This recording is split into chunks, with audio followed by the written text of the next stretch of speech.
ভালো আছো? পুজো ভালো করে কাটালে সবাই, আশা করি। ক্লাসটা করা হবে সেটা হচ্ছে ওই 1 নভেম্বর থেকে, ঠিক আছে? আর বেশি দিন নেই আর কি। 1 নভেম্বর তোমরা কন্ট্যাক্ট করবে কোথায়? এই নাম্বারটিতে কন্ট্যাক্ট করবে এবং তিনি বলে দেবেন কি কি করতে হবে, কি রেজিস্ট্রেশন ফি কতটা, কি সম্পর্কিত সব তোমরা জানতে পারবে। এবং আর আমি কিংশুক চক্রবর্তী, তোমাদের ক্লাস নেব হচ্ছে measurement, electrical and electronics measurement. Last ক্লাসে করানো হয়েছিল, লেকচার 1 ছিল সেখানে, তোমরা অনেকেই সেখানে জয়েন করেছিলে। তো আজকে আমরা লেকচার 2-তে আরো ফার্দার অনেক কিছু শিখবো, সেটা নিয়ে বিস্তারিত আলোচনা হবে। তার আগে যদি কোর্স সম্পর্কিত তোমাদের কোনো কোয়ারি থাকে তাহলে তোমরা সেটা জিজ্ঞাসা করতে পারো আমাকে এখনই। করবো সেটা হচ্ছে লাস্ট দিন যেটা পড়েছিলাম সেটার একটা রিক্যাপ দিয়ে নিই। লাস্ট দিন তোমাদেরকে পড়ানো হয়েছিল যে ডিফারেন্ট টাইপস অফ, আমাদের যে মেজারমেন্টের যে ডিফারেন্ট টাইপস অফ যে ইউনিটস থাকে সেগুলো নিয়ে একটা জাস্ট একটা ব্রিফ আইডিয়া দেওয়া হয়েছিল, ঠিক আছে? আজকে আমরা যেটা পড়বো সেটা হলো বিভিন্ন টাইপের অফ এরর্স। কি কি? Different types of measurement errors.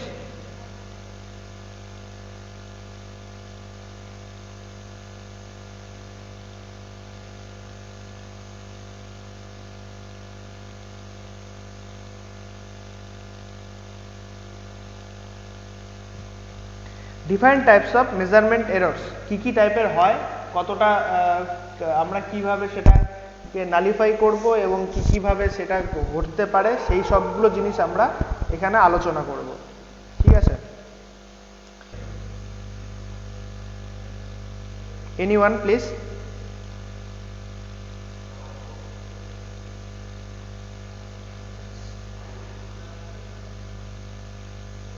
কারো কোনো এরর সম্পর্কে কোনো নলেজ থাকলে আমাকে বলবো।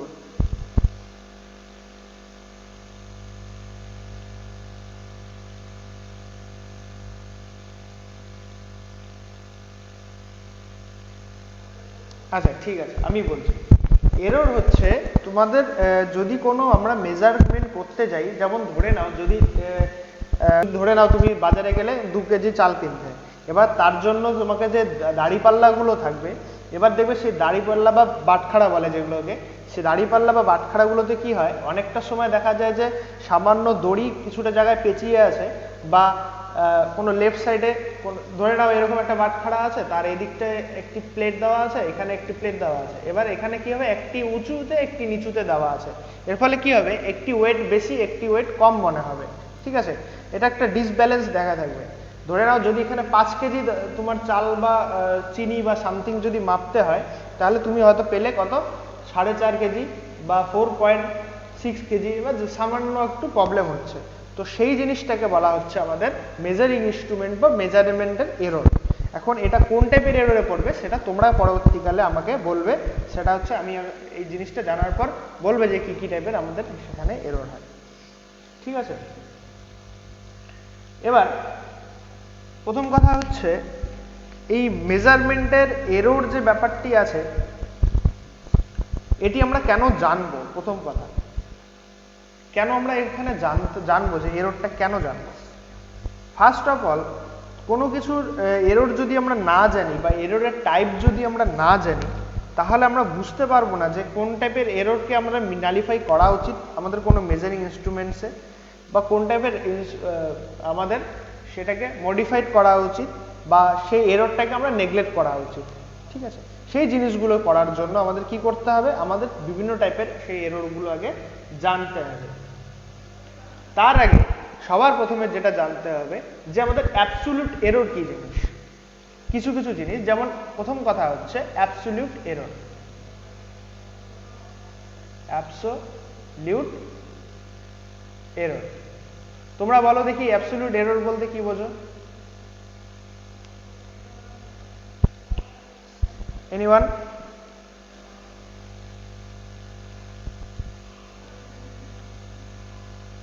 মিন্ময় রায়।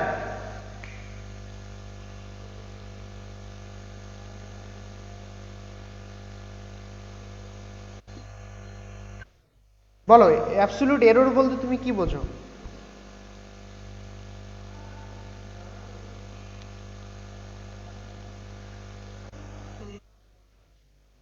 আচ্ছা ঠিক আছে, অন্য কেউ? রাজর্ষি মাইতি?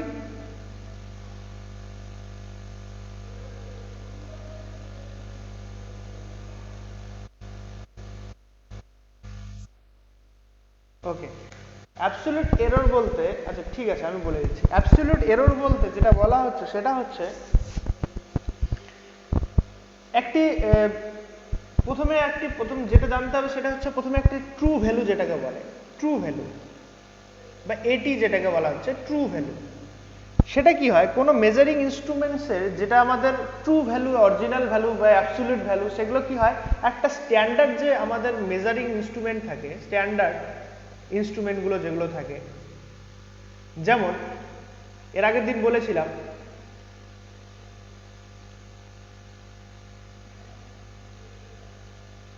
রেলে গ্যালভানোমিটার, বা শুধু বলতে পারো শুধু গ্যালভানোমিটার যেগুলো আছে, গ্যালভানোমিটার, ঠিক আছে।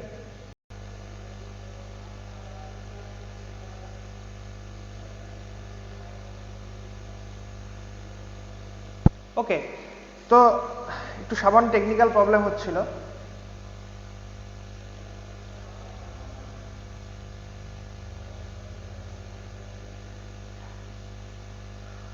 তো এখানে যেটা বলা হচ্ছে আর কি, গ্যালভানোমিটার, স্ট্যান্ডার্ড গ্যালভানোমিটার বা রেইলে গ্যালভানোমিটার যেটাকে বলা হচ্ছে, এগুলো কিন্তু আমাদের কি করে, এগুলো আমাদের স্ট্যান্ডার্ড যেগুলো মেজারমেন্ট আছে সেই জিনিসগুলো আমাদের মেজার করে, ঠিক আছে।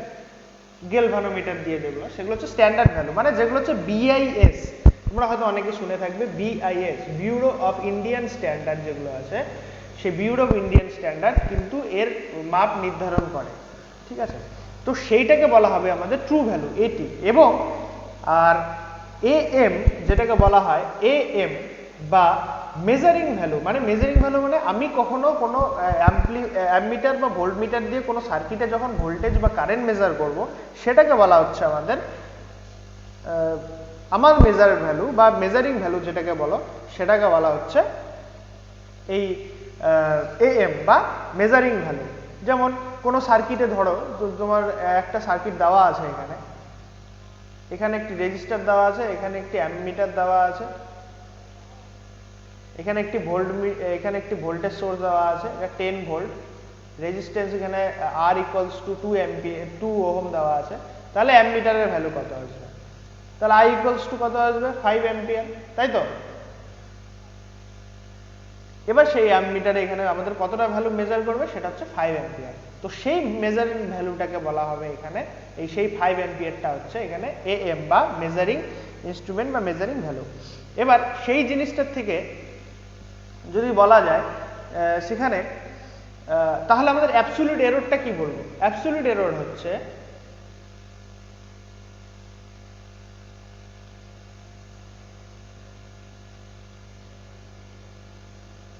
অ্যাবসলিউট এররটা কি? অ্যাবসলিউট এরর হচ্ছে ডেল এম বা ডেল এ বলা চলে, equals to A M minus A of T, del of M minus A M minus A of T, এটাকে বলা হয় অ্যাবসলিউট এরর। Absolute error. এবার প্রথম কথা হচ্ছে অ্যাবসলিউট এরর কোনো রকম প্রিসাইজলি অ্যাকুরেসি বা কোনো কিছু মেজার করে না, ঠিক আছে। প্রিসাইজলি অ্যাকুরেসি এগুলো মেজার করে না। অ্যাবসলিউট এরর জাস্ট মেজার করে কি? অ্যাবসলিউট এরর মেজার করে হচ্ছে কোনো সিস্টেমটি কতটা আমার অ্যাকিউরেট বা কতটা আমার সিস্টেমটি কতটা আমাদের কতটা অ্যাকিউরেসি হিসেবে মেনটেন করে, সেগুলো হচ্ছে আমাদের এখানে মেনটেন করে। তাহলে এটা কি ডিনোট করে? It's denote only accuracy, not precision. এবার অ্যাকুরেসি প্রিসিশন কি জিনিস, সেটা আমরা পরবর্তীকালে দেখব।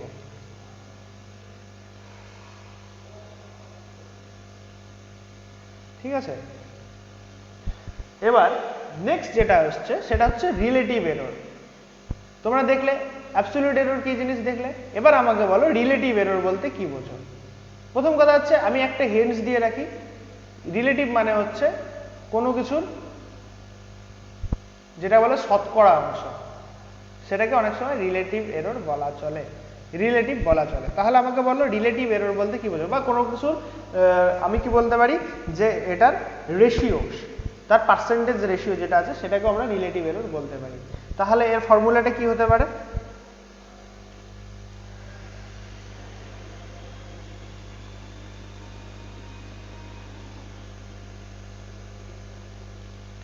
এনিওয়ান?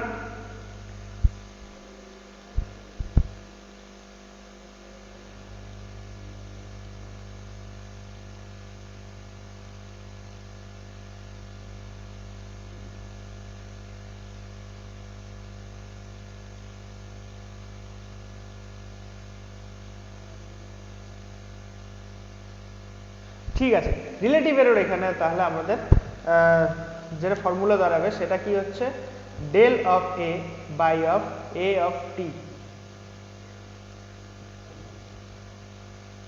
এটাকে যদি আমরা পার্সেন্টেজে রাখি তাহলে সেটা হচ্ছে দাঁড়াচ্ছে আমাদের রিলেটিভ এরর। এগুলো তোমরা এগুলো জাস্ট এই ফর্মুলাগুলো তোমাদের মাথায় রাখতে হবে, কারণ এক্সামে কিন্তু অ্যাবসলিউট এরর থেকে একটা কোশ্চেন আসতে পারে। হয়তো তোমাকে বললো যে কোনো ইনস্ট্রুমেন্টসে তার ট্রু ভ্যালু দেওয়া আছে, তার ট্রু ভ্যালু দেওয়া আছে 10 ভোল্ট, ঠিক আছে, এবং তুমি মেজারিং করে তোমাকে দেওয়া আছে, মেজারিং করে কত ভ্যালু দেওয়া আছে 9.8 ভোল্ট। তাহলে তোমাকে সেখানে বলতে পারে অ্যাবসলিউট এরর কত এবং তার রিলেটিভ এরর কত। তাহলে তোমরা এই দুটো ফর্মুলা থেকে কি করতে পারবে, দুটোই তোমাদের জানতে পারবে। আর এই দুটো কিন্তু এগুলোকে একদম যেটা হচ্ছে কি জিনিস, সেটা হচ্ছে এই দুটো ফর্মুলা কিন্তু খুব ভাইটাল এবং ইম্পর্টেন্ট, এবং এইখান থেকে কিন্তু ম্যাক্সিমাম টাইপের অনেকটা কোশ্চেন দেওয়া থাকে, এবং এগুলো ইজি, অনেক স্টুডেন্ট পারে না কারণ ফর্মুলাগুলো তারা মনে রাখে না। ঠিক আছে, আচ্ছা, ফর্মুলাগুলো মনে রাখার একটা সহজ বুদ্ধি কি, সহজ বুদ্ধিটা হচ্ছে অ্যাবসলিউট এরর যখন তুমি বের করতে যাবে সেটা কি, মেজারিং যেটা ইনস্ট্রুমেন্ট হবে, measuring value minus the true value, সেটা হচ্ছে আমাদের কি অ্যাবসলিউট এরর। এবং রিলেটিভ এরর হচ্ছে কি, যে অ্যাবসলিউট এরর যেটা আছে তার ট্রু ভ্যালুর সাপেক্ষে যেটা তার রিলেটিভ যে রেশিও, সেটা হচ্ছে আমাদের কি রিলেটিভ এরর এবং তার পার্সেন্টেজ। ঠিক আছে,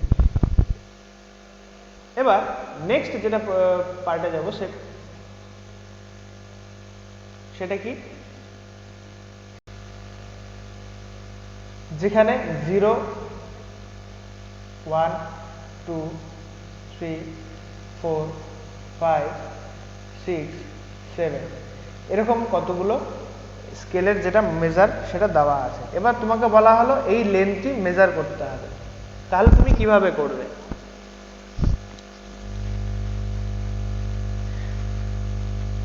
একজন কেউ বলো,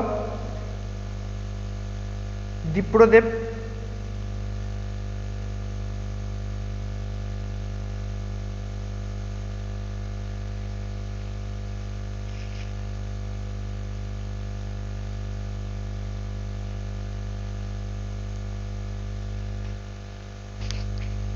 তোমরা এটা কিভাবে মেজার করবে?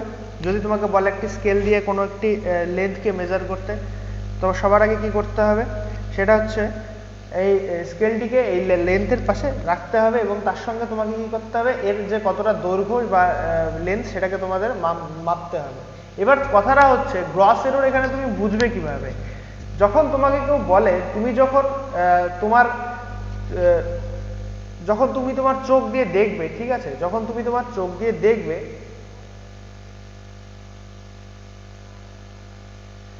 দেখার সময় কি হবে, যদি তুমি এটাকে তির্যক ভাবে দেখো, তোমরা তো এগুলো ছোটবেলায় দেখেছো, যদি তোমরা এটাকে তির্যক ভাবে দেখো তখন কি হবে,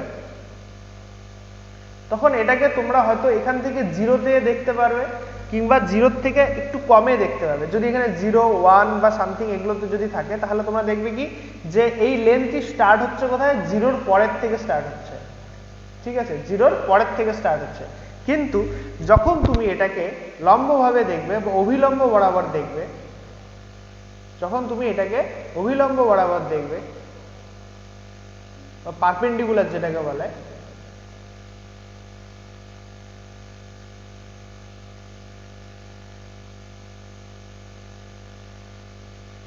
যদি তোমরা এটা পারপেন্ডিকুলারলি দেখো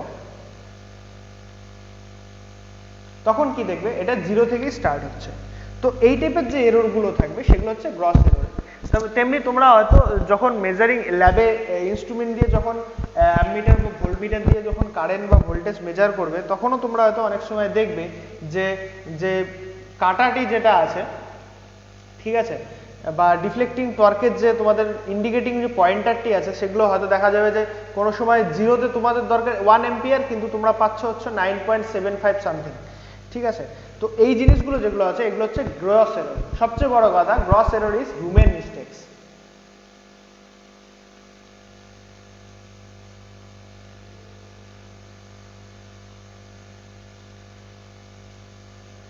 এটা হিউম্যান মিস্টেকস থেকে আমরা দেখতে পারি, ঠিক আছে। এবার কি করতে হবে, এবার হচ্ছে আমাদের আছি সিস্টেমেটিক এরর। তো হিউম্যান মিস্টেক দিয়ে আমরা কি বুঝলাম, সেটা হচ্ছে গ্রস এরর, বা সেটাকে বলা হচ্ছে হিউম্যান মিস্টেক বা গ্রস এরর, যেগুলো হচ্ছে কি তুমি যদি তির্যক ভাবে দেখো তাহলে তুমি দেখবে হচ্ছে একটা একরকম দেখবে, কিন্তু তুমি যদি অভিলম্ব ভাবে দেখো তাহলে তুমি অ্যাকুরেট একটা রেজাল্ট দেখতে পারবে।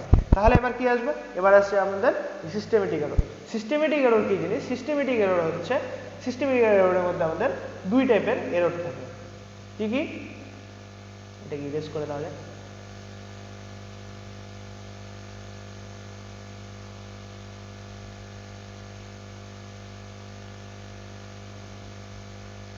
দুই টাইপের এরর থাকে। কি কি? একটি হচ্ছে ইনস্ট্রুমেন্টেশন এরর,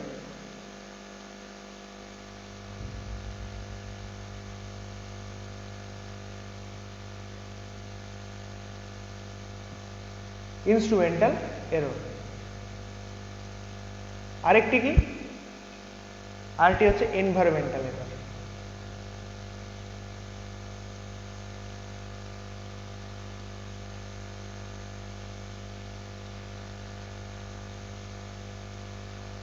একটি হচ্ছে ইনস্ট্রুমেন্টাল এরর, আরেকটি হচ্ছে কি এনভায়রনমেন্টাল এরর। দুটো টাইপের আমাদের এরর পাওয়া যায়, একটি হচ্ছে ইনস্ট্রুমেন্টাল এরর, আরেকটি হচ্ছে এনভায়রনমেন্টাল এরর। এবার আমাদের এই দুটো জিনিস কি কি এটা জানতে হবে।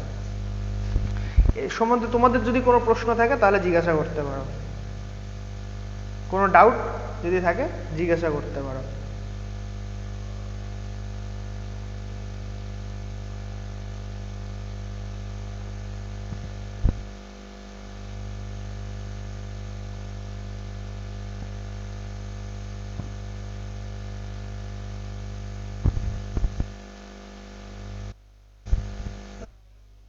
কোনটা বলবো? আচ্ছা আচ্ছা, ঠিক আছে ঠিক আছে। আচ্ছা, তো আমরা কোনো ইনস্ট্রুমেন্টসকে মেজারমেন্ট করতে গেলে আমাদের ডিফারেন্ট টাইপস অফ এরর্স থাকে, ঠিক? একটি হচ্ছে গ্রস এরর, একটি হচ্ছে সিস্টেমেটিক এরর, আর একটি হচ্ছে র্যান্ডম এরর, ঠিক আছে। এবার গ্রস এরর কি জিনিস প্রথমে আমরা সেটাকে জানতে হবে। What is gross error? Gross error প্রথমেই যেটা বলা হচ্ছে সেটা হচ্ছে হিউম্যান মিস্টেকস।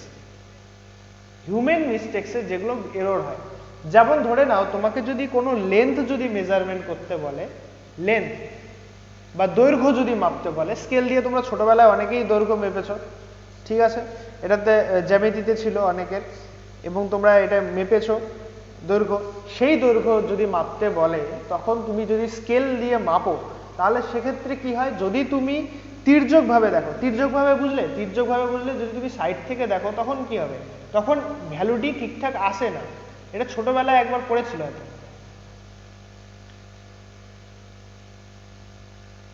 যদি একটি লেন্থ মাপতে হয়, এরকম লেন্থ মাপতে হয় এবং তার সঙ্গে যদি স্কেলটি দেওয়া থাকে এরকম, তাহলে যখন 0 থেকে যখন তুমি লক্ষ্য করবে তখন কি হবে, তখন তুমি ঠিকঠাক মেজারমেন্টটা পাবে না। কেন পাবে না?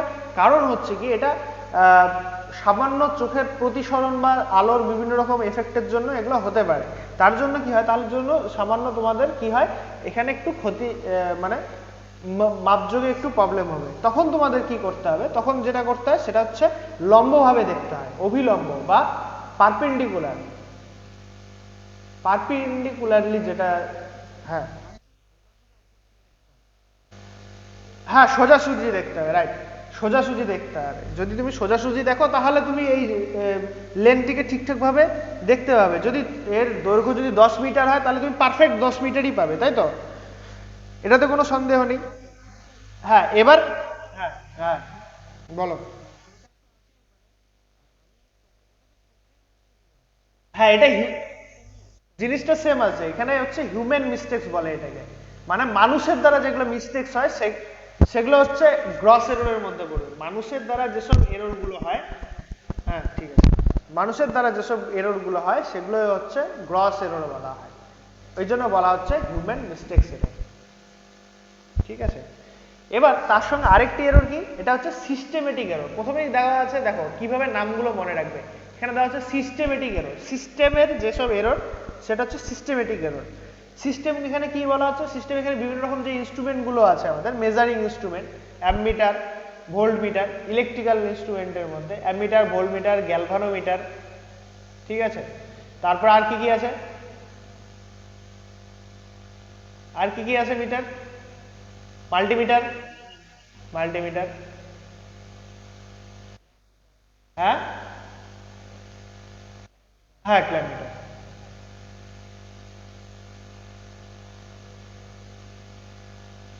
আরো আছে রিড ফ্রিকোয়েন্সি মিটার আছে, ঠিক আছে, আরো অনেক রকম আছে। ঠিক আছে, এইসব ইনস্ট্রুমেন্ট গুলো যেগুলো আছে, সেই ইনস্ট্রুমেন্ট গুলোতে কি হয়, তোমাদের এগুলোকে বলা হয়, ইনস্ট্রুমেন্ট গুলো যেগুলো আছে সেগুলোতে যে ইন্টারনাল যে এফেক্ট গুলো থাকে, যে ইন্টারনাল যেসব এরর গুলো হয়, যেমন সবচেয়ে ভালো যেটা বোঝা যায় সেটা হচ্ছে ভোল্ট মিটার বা অ্যাব মিটারে। তুমি যদি পিএমএমসি মিটার সম্পর্কে তোমার যদি আইডিয়া থাকে, ইনস্ট্রুমেন্টাল এররের মধ্যে ধরে নাও যদি, হ্যাঁ পিএমএমসি ইনস্ট্রুমেন্টে কি হয়, পিএমএমসি ইনস্ট্রুমেন্টে যেগুলো থাকে এডি কারেন্ট তো ওটা থাকেই, ঠিক আছে।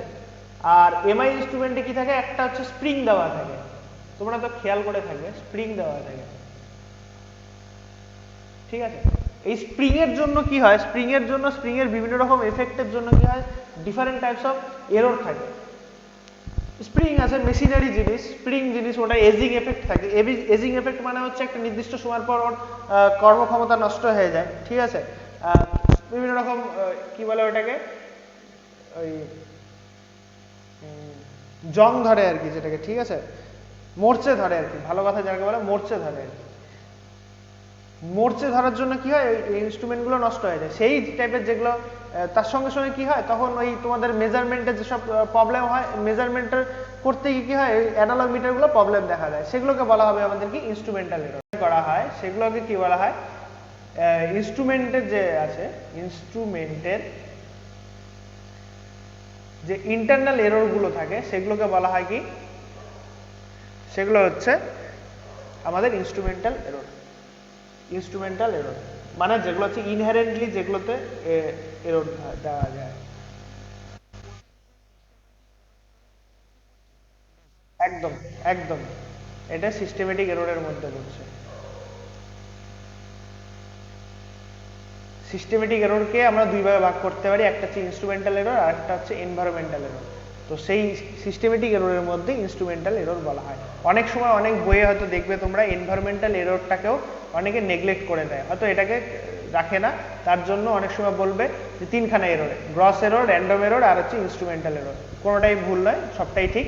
এখানে একটু ইলাবোরেটলি দেওয়া আছে, সেটা হচ্ছে এনভায়রনমেন্টাল এরর, এনভায়রনমেন্টের এফেক্টটাও নেওয়া আছে। তার কাজে ইনস্ট্রুমেন্টে যেসব এরর হয়, হ্যাঁ কেউ কিছু বলবে, দীপ্রদেব দিঙ্গল।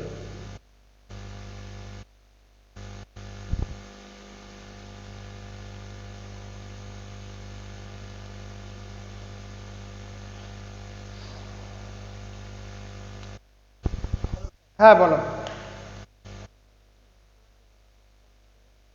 কোনটা বলবো, ইনস্ট্রুমেন্টাল, ঠিক আছে।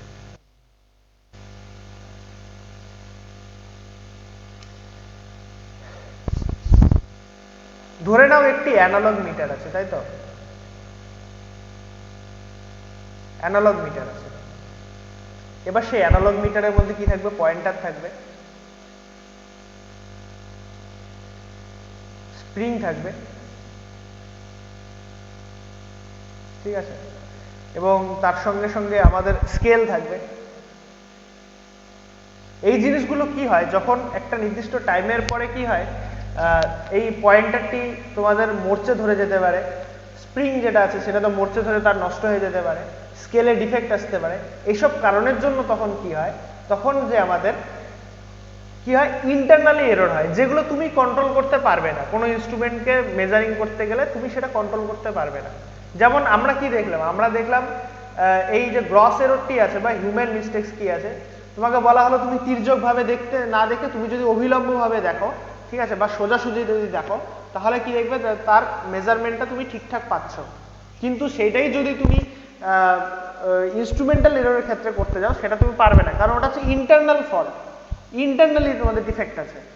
সেগুলো হচ্ছে আমাদের কি ইনস্ট্রুমেন্টাল এরর হবে, সেগুলো যেই এররের পার্টে পড়বে সেগুলো হচ্ছে ইনস্ট্রুমেন্টাল এরর। মানে ইনস্ট্রুমেন্টের ইন্টারনালি যেসব প্রবলেম আছে সেগুলোকে বলা হচ্ছে ইনস্ট্রুমেন্টাল এরর।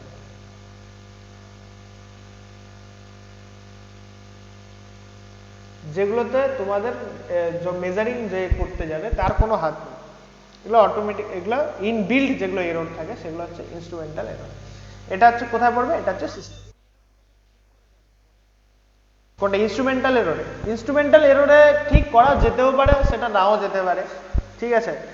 এটা তো এটা ডিপেন্ড করবে যখন তুমি কোন ইনস্ট্রুমেন্ট ইউজ করছো সেটার উপর ডিপেন্ড করবে। এটা জাস্ট একটা ওভারভিউ আইডিয়া, ঠিক আছে। এটা কি কি টাইপের এরর হতে পারে এবং তার ভাগগুলো কি কি, সেইগুলোর উপরে একটা জাস্ট ওভারভিউ আইডিয়া। এখন ঠিক করা যেতে পারে না কি করা যেতে পারে সেটা যখন তুমি ইনস্ট্রুমেন্ট পড়বে, পার্টিকুলার ইনস্ট্রুমেন্ট, সেটা তুমি সেখানে বুঝতে পারবে যে স্যার হ্যাঁ এটা করা যাচ্ছে, আমি অ্যানালগ মিটারে স্প্রিংটাকে চেঞ্জ করে দিচ্ছি, বা মাল্টিমিটারে আমি হয়তো দেখা গেল যে আমার একটু এডিসিতে প্রবলেম হচ্ছে, সেটাকে আমি চেঞ্জ করে দিচ্ছি, বা মাইক্রো কন্ট্রোলারে প্রবলেম হচ্ছে সেগুলোকে চেঞ্জ করে দিচ্ছি। সেটা তুমি কি করবে না করবে সেটা হচ্ছে পার্টিকুলার মেশিনের ক্ষেত্রে তুমি বলতে পারবে। কিন্তু এখানে যেটা বলা হচ্ছে সেটা হচ্ছে কি কি টাইপের এরর হতে পারে এবং তার পার্টিকুলারলি সেই এররগুলোর ক্লাসিফিকেশনগুলো কি কি, সেগুলো জাস্ট একটা ওভারভিউ আইডিয়া তোমাদের দেওয়া হচ্ছে, ঠিক আছে। বুঝতে পারছো?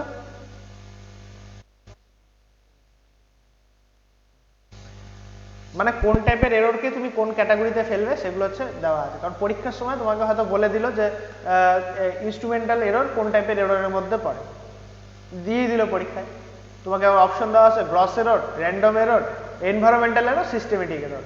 তাহলে তুমি কি বলবে? তখন তুমি দিবে সিস্টেমেটিক এরর, বা তোমার সিস্টেমেটিক এরর। তেমনি তখন যদি তোমাকে আবার এরকমও কোশ্চেন দিয়ে দেয় কোনো একটি ইনস্ট্রুমেন্টকে, বা কোনো একটি বলে দিল এরকম যে সামথিং কোনো একটি অ্যামমিটার তুমি মেজার করতে গেলে অ্যামমিটারটিতে ডিফেক্ট পাওয়া গেল, তার স্প্রিংটি এজিং এফেক্টের জন্য লেখা থাকবে, এজিং এফেক্ট,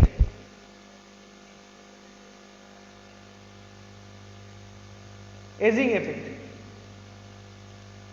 এজিং এফেক্টের জন্য নষ্ট হয়ে গেছে, ঠিক আছে। তাহলে তুমি এই ইনস্ট্রুমেন্টের যে এররগুলো হচ্ছে সেগুলো তুমি কোন ক্যাটাগরিতে ফেলবে? তখন তুমি হয়তো তোমাকে অপশন দিয়ে দিল gross error, random error, instrumental error আর এনভায়রনমেন্টাল এরর। তখন তুমি কোথায় দিবে? Instrumental error, instrumental error, exact.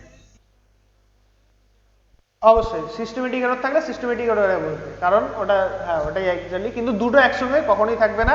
Instrumental error আর সিস্টেমেটিক এরর দুটো একসঙ্গে অপশনে কখনোই থাকবে না, কারণ দুটো অলমোস্ট একই জিনিস, ঠিক আছে। এবার আমরা যেটা যাবো সেটা হচ্ছে environmental effect, environmental error.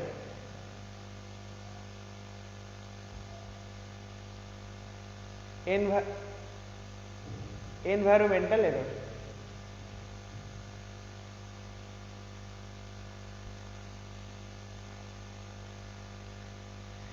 Environmental এররে কি দেখা যাচ্ছে? এনভায়রনমেন্টাল হচ্ছে যেগুলো পরিবেশগত যেসব প্রবলেমগুলো হয়, পরিবেশগত যেটা প্রবলেম, কোনো ইনস্ট্রুমেন্টের পরিবেশগত প্রবলেম কীরকম।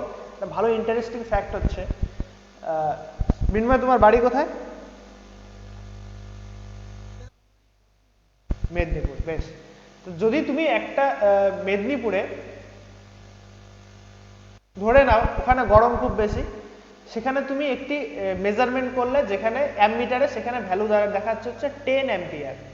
এই এফেক্ট, এই জিনিসগুলো তুমি অনেক সময় যখন বড় মেজারমেন্ট, যখন কোনো ভাস্ট, যখন যদি কিছু মেজারমেন্ট করতে যাও বা সূক্ষ্ম কোনো কিছু মেজারমেন্ট করতে যাও, তখন তুমি জিনিসগুলো খেয়াল করবে। মেদিনীপুরে তোমার যদি অ্যামমিটার যদি নিয়ে যাও, সেখানে যদি তোমার 10 অ্যাম্পিয়ার দেখা যায়, তো সেটাকে যদি তুমি লাদাখে নিয়ে যাও,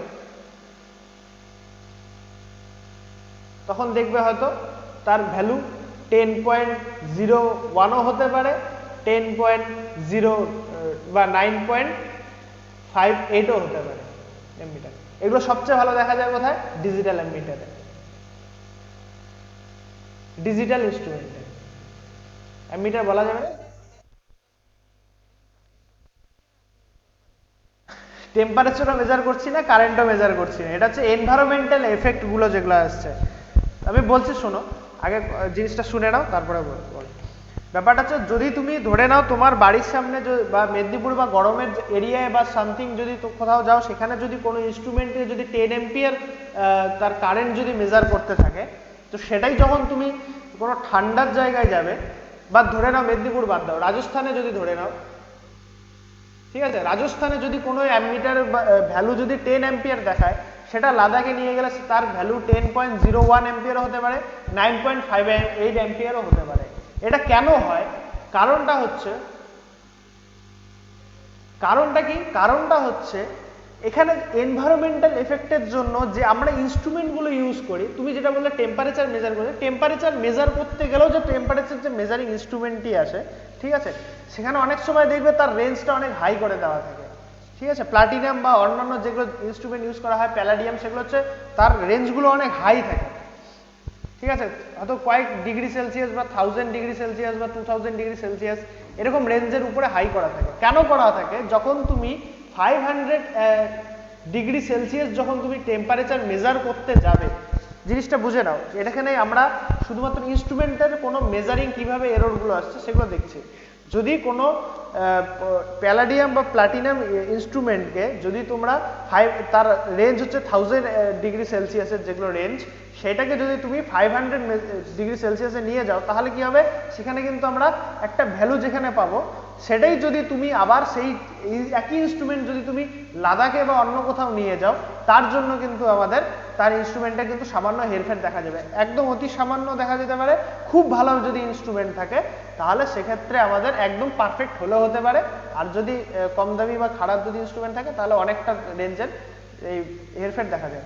এটার মেন কারণ কি হয়? এর মেন কারণ হচ্ছে ভিতরে যে কতগুলো ইনস্ট্রুমেন্ট থাকে, যেমন আগে বললাম স্প্রিং যেটা থাকে, কি হয় স্প্রিংটা যখন তুমি হিট যখন উষ্ণতা অঞ্চলে নিয়ে যাবে, তখন কি হয়? তার তাপ বাড়লে দৈর্ঘ্য বাড়বে, ঠিক আছে, এবং যখন তুমি ঠান্ডার জায়গায় নিয়ে যাবে, তার বললে তার লেন্থ কমবে বা দৈর্ঘ্য কমবে, তার জন্য রেজিস্ট্যান্সের একটা প্রবলেম হবে, তার জন্য সামথিং কিছু ইন্টারনালি অনেক প্রবলেম দেখা যাবে। সেগুলো হচ্ছে কোথায়? এনভায়রনমেন্টাল এররে দেখা যাবে। সেই জিনিসগুলো সেই ক্যাটাগরিগুলো থেকে আমাদের এনভায়রনমেন্টাল এররে ফেলতে পারি। এগুলো একটা টেম্পারেচার এফেক্টের জন্য দেখালাম, আরো কিছু আছে আমি বলছি। যদি পলিউশনের জন্য হয়, পলিউশনের জন্য অনেক সময় দেখা যাবে, যদি তুমি কোনো পলিউটেড এরিয়ায় যদি কোনো কিছু মেজারমেন্ট করতে যাও, তোমরা যদি কেউ যদি ইন্ডাস্ট্রিতে কাজ করো, তাহলে হয়তো দেখবে যে যেখানে হচ্ছে থার্মাল পাওয়ার স্টেশনে যদি কোনো অ্যামমিটার বা ভোল্টমিটার যদি মেজার করতে যায়, তাহলে সেখানে একরকম ভ্যালু দেখা যেতে পারে, কিন্তু এই জিনিসটাই যখন তুমি সোলারে মাপতে যাবে, তখন তার আলাদা ভ্যালু দেখা যাবে। আলাদা বলতে আমি এটা বলছি না যে আলাদা বলতে তুমি ওখানে 10 অ্যাম্পিয়ার বা 10 ভোল্ট যেটাই পাও না কেন, 10 ভোল্ট পেলে, আর তুমি যেটা আনপলিউটেড এরিয়া সেখানে তুমি 8 পেলে, 8 ভোল্ট, সেরকম হবে না। 10 পয়েন্ট হয়তো সামথিং 01 পেলে বা 001ও পেতে পারো, ঠিক আছে। সামান্য যেটা হেরফের দেখা যাচ্ছে, সেটাও কিন্তু একটা এরর। এটাকেই যখন তুমি রিলেটিভ এররের ক্ষেত্রে করতে যাবে, সেখানে 10% এরর বা 0.1% এরর, এটাও কিন্তু ভাস্ট এরর, ঠিক আছে। আর আমাদের ইনস্ট্রুমেন্টের, আমাদের মেজারমেন্টের সবচেয়ে প্রথম যেটা শর্ত হচ্ছে, সেটা কি? সেটা হচ্ছে যথাসম্ভব আমাদের এররটাকে নালিফাই করা, মানে এররটাকে কমানো। যখন তুমি এররকে কমাবে, তাহলে তুমি পারফেক্ট মেজারিং একটা জিনিস পাবে, তাহলে তোমার একদম মাপজোকটা ঠিকঠাক হবে। একদম সোজা সাপটা হিসাব, কোনো কথা নেই। যখন তুমি দোকানে যাবে, দোকানে গিয়ে যদি তোমাকে 10 কেজি যদি চিনি মাপতে বলে, এখন যদি তোমাকে দোকানদার এরর জন্য যদি 9 কেজি দিয়ে দেয়, তাহলে 1 কেজি তোমার লস হয়ে গেল, সেটা তুমি নিশ্চয়ই চাইবে না। তাহলে তোমাকে কি করতে হবে? তাহলে তোমাকে এরর যথাসম্ভব কমে গিয়ে হয়তো দেখা গেল 9.98 গ্রাম বা 9.98 কেজি বা 9.999 কেজি যদি থাকে, তাহলে সেক্ষেত্রেও কিন্তু তোমার একটা সামান্য হলেও ঠিকঠাক 9.999 এরকম যদি থাকে তাহলে সেক্ষেত্রেও কিন্তু আমাদের ঠিকঠাক ধরা চলে, হ্যাঁ না ঠিক আছে, 10 কেজি তো নয়, তার থেকে সামান্য কম। ঠিক আছে, তো এই হচ্ছে ব্যাপার। এনভায়রনমেন্টাল এফেক্ট, আমাদের মেন কাজ হচ্ছে এররটাকে যথাসম্ভব কমানো, যে কোনো ইনস্ট্রুমেন্টের এররকে যথাসম্ভব করানো, এবং তার মধ্যে যেগুলো আমরা ক্যাটাগরি আছে সেগুলো সিস্টেমেটিক এরর। সেই সিস্টেমেটিক এররের মধ্যে দুই টাইপের এরর, একটা হচ্ছে ইনস্ট্রুমেন্টাল এরর আর একটা হচ্ছে এনভায়রনমেন্টাল এরর। এনভায়রনমেন্টের যেসব এফেক্টগুলো যে থাকে তার জন্য যে এরর থাকে সেটা হচ্ছে এনভায়রনমেন্টাল এরর। ঠিক আছে, বুঝেছো?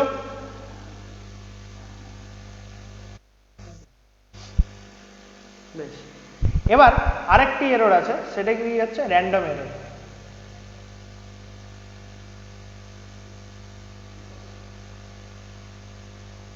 আরেকটি এরর আছে, সেটা কি র্যান্ডম এরর। আচ্ছা, এই র্যান্ডম এররটি কি হয়? এই র্যান্ডম এরর তোমরা দেখলে গ্রস এরর দেখলে হিউম্যান মিস্টেকস এর জন্য, সিস্টেমেটিক এরর দেখলে ওর ইন্টারনাল প্রবলেমের জন্য। এবার আরেকটি যেটা হচ্ছে র্যান্ডম এরর। র্যান্ডম এরর মানে হচ্ছে যার কোনো ভ্যালু কোনো তুমি মেজার করতে পারবে না, কিভাবে এরর হচ্ছে তার সেটা কখনোই ধরা সম্ভব না। ঠিক আছে, হয়তো তোমরা এইটা অনেক সময় ল্যাবে গিয়ে দেখবে, কোনো সময় কোনো গ্রুপ যদি ল্যাব প্র্যাকটিক্যাল করার সময় 100 ভোল্ট বা 3 ফেজ সবচেয়ে ভালো হয়, তোমরা কখনোই কোনো ইনস্ট্রুমেন্ট কখনোই দেখবে না যে 230 ভোল্ট পাচ্ছি। কেউ যদি 229.98 পায়, কিছুক্ষণ পরে গিয়ে দেখবে সেটা 227.96 পাচ্ছে ভোল্ট। এটা অনেক সময় হয়ে থাকে। আবার অনেকে গিয়ে দেখবে 232.22 ভোল্ট চলে এসছে, ধরে নাও একটা জাস্ট একটা ভ্যালু চলে এসছে। ঠিক আছে, এগুলো কেন হচ্ছে, কিসের জন্য হচ্ছে, সেই এররগুলো কিন্তু বোঝা যাচ্ছে না। এটা মেবি হতে পারে ইন্টারনাল এরর, মেবি গ্রস এররে হতে পারে। ঠিক আছে, কিন্তু এগুলো কোনো রকম ক্যাটাগরাইজ করা যাচ্ছে না, বা আমরা কোনো ক্যাটাগরিতেই ফেলতে পারছি না, সেগুলোকে বলা হবে কি র্যান্ডম এরর। ঠিক আছে, এই র্যান্ডম এররকে তুমি কিভাবে নালিফাই করবে, কিভাবে এটাকে দূর করবে, সেটা হচ্ছে তুমি একটা ইনস্ট্রুমেন্টকে বারবার করে মেজার করতে হবে। যদি তোমার 230 ভোল্ট মাপতে হয়, তাহলে তুমি সেই ইনস্ট্রুমেন্টকে একবার 229 ভোল্ট মাপলে, তারপরে আবার তুমি 227 ভোল্ট করলে, তারপরে আবার 232, তারপরের বার দেখলে, নেওয়ার পর কি হয় সেটাকে টোটাল ওভারঅল যে এভারেজ থাকে সেই এভারেজ করে নিয়ে সেটাকে লিখতে হয়। সেইভাবে আমাদের র্যান্ডম এররগুলোকে করা হয়। এগুলো যারা তোমরা যখন ল্যাবে প্র্যাকটিস করেছো তোমরা এই জিনিসটা ভালোভাবে দেখে থাকবে। আচ্ছা, তাহলে আমাদের 3 টাইপের এরর গুলো হলো, 3 টাইপের আমাদের এরর হলো।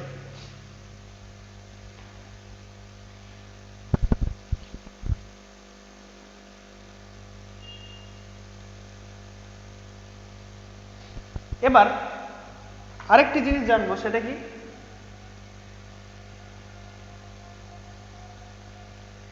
ডিটারমিনেশন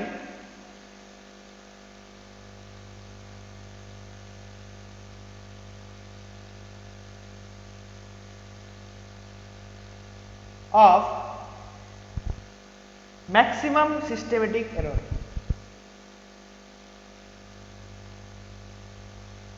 maximum systematic error,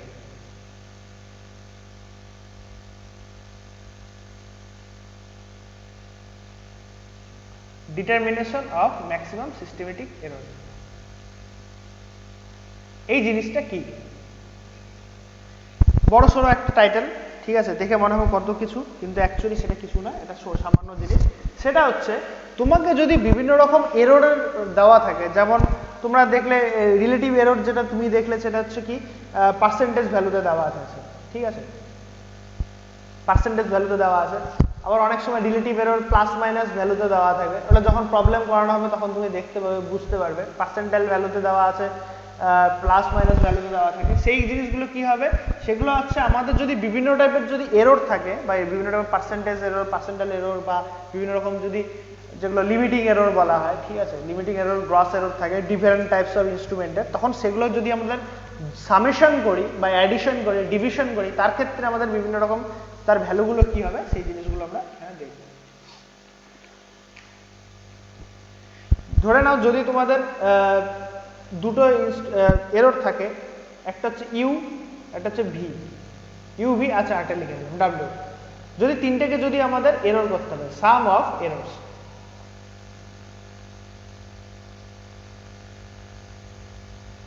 তখন তুমি কি লিখবে? ওভারঅল এরর যদি ই হয় তাহলে কি হবে?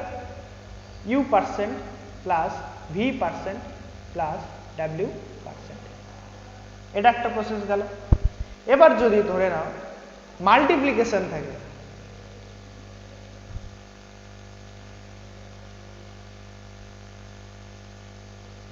অফ এরর্স, তখন কি হবে? পার্সেন্টেজ এরর কিভাবে বের করবে? সেটা হচ্ছে U percent plus V percent plus W percent. Actually plus নয়, এটা প্লাস মাইনাস হবে, ঠিক আছে, কিন্তু সবগুলো যোগ করতে হবে, অ্যাকচুয়ালি অ্যাডিশন করতে হবে। এটা হচ্ছে সামেশন ক্ষেত্রে, মাল্টিপ্লিকেশনের ক্ষেত্রে। ডিভিশনের ক্ষেত্রে কি হবে? সেম।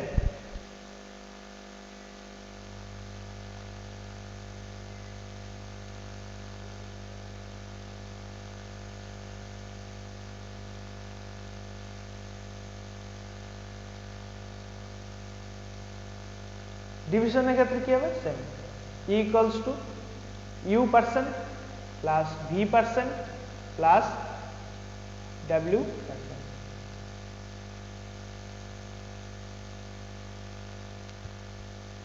ঠিক আছে, তো আমাদের মোট কথা হচ্ছে যখনই যেরকমই থাকুক না কেন, সেগুলো আমাদের এররগুলো যেগুলো আছে, এররগুলো আমাদের সবসময় অ্যাডিশন হয়। এরর সবসময় অ্যাডিশন হচ্ছে, এখানে এরর অ্যাডিশন হয়,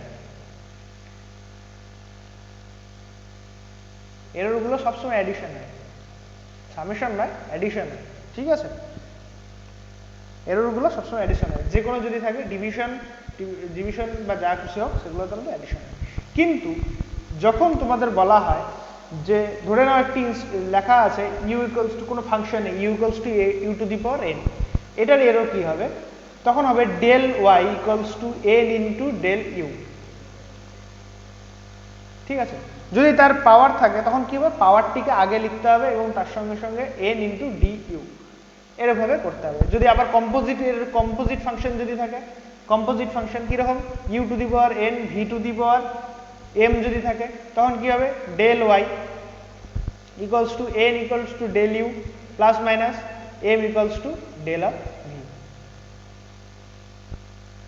ঠিক আছে, এইভাবে তোমাদের যখন এররগুলো দেওয়া থাকবে তার ক্যালকুলেশনগুলো করতে হবে। পরীক্ষায় থাকে কোনো অসুবিধা নেই, এগুলো যখন প্র্যাকটিস করানো হবে, ক্লাসে যখন প্র্যাকটিস করানো হবে, তখন তোমরা এগুলো ঠিকঠাকভাবে জানতে পারবে যে আরো কীভাবে আরো ডিটেলসে আরো বিস্তারিতভাবে সব বলা হবে। সেই ক্যাটাগরিগুলো থেকে আমাদের এনভায়রনমেন্টাল এরর ফেলতে পারি। এগুলো একটা টেম্পারেচার এফেক্টের জন্য দেখালাম, আরো কিছু আছে আমি বলছি। যদি পলিউশনের জন্য হয়, পলিউশনের জন্য অনেক সময় দেখা যাবে যদি তুমি কোনো পলিউটেড এরিয়ায় যদি কোনো কিছু মেজারমেন্ট করতে যাও, তোমরা যদি কেউ যদি ইন্ডাস্ট্রিতে কাজ করো তাহলে হয়তো দেখবে যে যেখানে হচ্ছে থার্মাল পাওয়ার স্টেশনে যদি কোনো অ্যামমিটার বা ভোল্টমিটার যদি মেজার করতে যায় তাহলে সেখানে একরকম ভ্যালু দেখা যেতে পারে, কিন্তু এই জিনিসটাই যখন তুমি সোলারে মাপতে যাবে তখন তার আলাদা ভ্যালু দেখা যাবে। আলাদা বলতে আমি এটা বলছি না যে আলাদা বলতে তুমি ওখানে 10 অ্যাম্পিয়ার বা 10 ভোল্ট যেটাই পাও না কেন, 10 ভোল্ট পেলে আর তুমি যেটা আনপলিউটেড এরিয়া সেখানে তুমি 8 পেলে 8 ভোল্ট, সেরকম হবে না। 10 পয়েন্ট হয়তো সামথিং 01 পেলে বা 001ও পেতে পারো। ঠিক আছে, সামান্য যেটা হেরফের দেখা যাচ্ছে সেটাও কিন্তু একটা এরর। এটাকেই যখন তুমি রিলেটিভ এররের ক্ষেত্রে করতে যাবে সেখানে 10% এরর বা 0.1% এরর, এটাও কিন্তু ভাস্ট এরর। ঠিক আছে, আর আমাদের ইনস্ট্রুমেন্টের আমাদের মেজারমেন্টের সবচেয়ে প্রথম যেটা শর্ত হচ্ছে সেটা কি? সেটা হচ্ছে যথাসম্ভব আমাদের এররটাকে নালিফাই করা, মানে এররটাকে কমানো। যখন তুমি এররকে কমাবে তাহলে তুমি পারফেক্ট মেজারিং একটা জিনিস পাবে, তাহলে তোমার একদম মাপজোকটা ঠিকঠাক হবে। একদম সোজা সাপটা হিসাব, কোনো কথা নেই। যখন তুমি দোকানে যাবে, দোকানে গিয়ে যদি তোমাকে 10 কেজি যদি চিনি মাপতে বলে, এখন যদি তোমাকে দোকানদার এরর জন্য যদি 9 কেজি দিয়ে দেয় তাহলে 1 কেজি তোমার লস হয়ে গেল, সেটা তুমি নিশ্চয়ই চাইবে না। তাহলে তোমাকে কি করতে হবে? তাহলে তোমাকে এরর যথাসম্ভব কমে গিয়ে হয়তো দেখা গেল 9.98 গ্রাম বা 9.98 কেজি বা 9.999 কেজি যদি থাকে, তাহলে সেক্ষেত্রেও কিন্তু তোমার এটা সামান্য হলেও ঠিকঠাক 9.999 এরকম যদি থাকে তাহলে সেক্ষেত্রেও কিন্তু আমাদের ঠিকঠাক ধরা চলে, হ্যাঁ না ঠিক আছে, 10 কেজি তো নয়, তার থেকে সামান্য কম। ঠিক আছে, তো এই হচ্ছে ব্যাপার। এনভায়রনমেন্টাল এফেক্ট, আমাদের মেন কাজ হচ্ছে এররটাকে যথাসম্ভব কমানো, যে কোনো ইনস্ট্রুমেন্টের এররকে যথাসম্ভব করানো, এবং তার মধ্যে যেগুলো আমরা ক্যাটাগরি আছে সেগুলো সিস্টেমেটিক এরর। সেই সিস্টেমেটিক এররের মধ্যে দুই টাইপের এরর, একটা হচ্ছে ইনস্ট্রুমেন্টাল এরর আর একটা হচ্ছে এনভায়রনমেন্টাল এরর। এনভায়রনমেন্টের যেসব এফেক্টগুলো যে থাকে তার জন্য যে এরর থাকে সেটা হচ্ছে এনভায়রনমেন্টাল এরর। ঠিক আছে, বুঝেছো?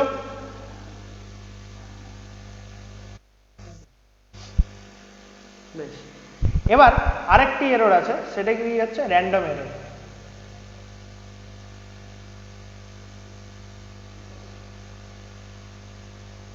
আরেকটি এরর আছে, সেটা কি র্যান্ডম এরর। আচ্ছা, এই র্যান্ডম এররটি কি হয়? এই র্যান্ডম এরর তোমরা দেখলে গ্রস এরর দেখলে হিউম্যান মিস্টেকস এর জন্য, সিস্টেমেটিক এরর দেখলে ওর ইন্টারনাল প্রবলেমের জন্য। এবার আরেকটি যেটা হচ্ছে র্যান্ডম এরর। র্যান্ডম এরর মানে হচ্ছে যার কোনো ভ্যালু কোনো তুমি মেজার করতে পারবে না, কিভাবে এরর হচ্ছে তার সেটা কখনোই ধরা সম্ভব না। ঠিক আছে, হয়তো তোমরা এইটা অনেক সময় ল্যাবে গিয়ে দেখবে, কোনো সময় কোনো গ্রুপ যদি ল্যাব প্র্যাকটিক্যাল করার সময় 100 ভোল্ট বা 3 ফেজ সবচেয়ে ভালো হয়, তোমরা কখনোই কোনো ইনস্ট্রুমেন্ট কখনোই দেখবে না যে 230 ভোল্ট পাচ্ছি। কেউ যদি 229.98 পায়, কিছুক্ষণ পরে গিয়ে দেখবে সেটা 227.96 পাচ্ছে ভোল্ট। এটা অনেক সময় হয়ে থাকে। আবার অনেকে গিয়ে দেখবে 232.22 ভোল্ট চলে এসছে, ধরে নাও একটা জাস্ট একটা ভ্যালু চলে এসছে। ঠিক আছে, এগুলো কেন হচ্ছে, কিসের জন্য হচ্ছে, সেই এররগুলো কিন্তু বোঝা যাচ্ছে না। এটা মেবি হতে পারে ইন্টারনাল এরর, মেবি গ্রস এররে হতে পারে। ঠিক আছে, কিন্তু এগুলো কোনো রকম ক্যাটাগরাইজ করা যাচ্ছে না, বা আমরা কোনো ক্যাটাগরিতেই ফেলতে পারছি না, সেগুলোকে বলা হবে কি র্যান্ডম এরর। ঠিক আছে, এই র্যান্ডম এররকে তুমি কিভাবে নালিফাই করবে, কিভাবে এটাকে দূর করবে, সেটা হচ্ছে তুমি একটা ইনস্ট্রুমেন্টকে বারবার করে মেজার করতে হবে। যদি তোমার 230 ভোল্ট মাপতে হয়, তাহলে তুমি সেই ইনস্ট্রুমেন্টকে একবার 229 ভোল্ট মাপলে, তারপরে আবার তুমি 227 ভোল্ট করলে, তারপরে আবার 232, তারপরের বার দেখলে, নেওয়ার পর কি হয় সেটাকে টোটাল ওভারঅল যে এভারেজ থাকে সেই এভারেজ করে নিয়ে সেটাকে লিখতে হয়। সেইভাবে আমাদের র্যান্ডম এররগুলোকে করা হয়। এগুলো যারা তোমরা যখন ল্যাবে প্র্যাকটিস করেছো তোমরা এই জিনিসটা ভালোভাবে দেখে থাকবে। আচ্ছা, তাহলে আমাদের 3 টাইপের এরর গুলো হলো, 3 টাইপের আমাদের এরর হলো।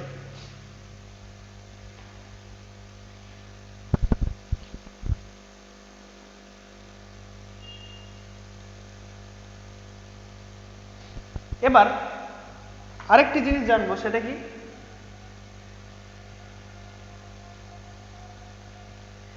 ডিটারমিনেশন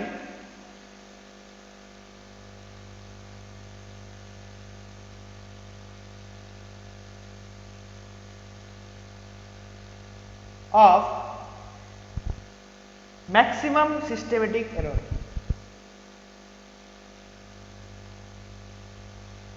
maximum systematic error,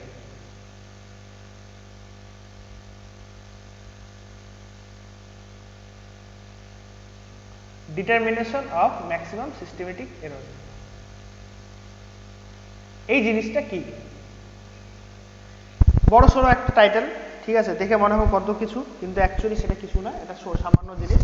সেটা হচ্ছে তোমাকে যদি বিভিন্ন রকম এররের দেওয়া থাকে, যেমন তোমরা দেখলে রিলেটিভ এরর, যেটা তুমি দেখলে সেটা হচ্ছে কি পার্সেন্টেজ ভ্যালুতে দেওয়া আছে।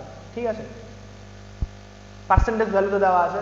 আবার অনেক সময় রিলেটিভ এরর প্লাস মাইনাস ভ্যালুতে দেওয়া থাকে। ওটা যখন প্রবলেম করানো হবে তখন তুমি দেখতে পাবে, বুঝতে পারবে। পার্সেন্টাইল ভ্যালুতে দেওয়া আছে, প্লাস মাইনাস ভ্যালুতে দেওয়া থাকে। সেই জিনিসগুলো কি হবে, সেগুলো হচ্ছে আমাদের যদি বিভিন্ন টাইপের যদি এরর থাকে, বা বিভিন্ন টাইপের পার্সেন্টেজ এরর, পার্সেন্টাইল এরর, বা বিভিন্ন রকম যদি যেগুলো লিমিটিং এরর বলা হয়, ঠিক আছে, লিমিটিং এরর, গ্রস এরর থাকে ডিফারেন্ট টাইপস অফ ইনস্ট্রুমেন্টের, তখন সেগুলো যদি আমাদের সামেশন করি বা অ্যাডিশন করি, ডিভিশন করি, তার ক্ষেত্রে আমাদের বিভিন্ন রকম তার ভ্যালুগুলো কি হবে সেই জিনিসগুলো আমরা দেখব। ধরে নাও যদি তোমাদের দুটো এরর থাকে, একটা হচ্ছে ইউ, একটা হচ্ছে ভি। ইউভি আচ্ছা একটা লিখে দিলাম ডাব্লিউ। যদি তিনটেকে যদি আমাদের এরর করতে হবে, সাম অফ এরর্স,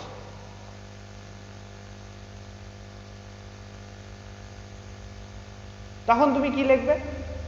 ওভারঅল এরর যদি ই হয় তাহলে কি হবে?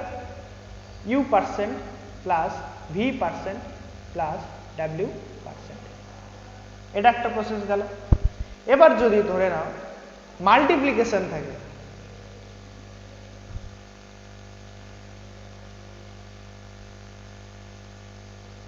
অফ এরর্স,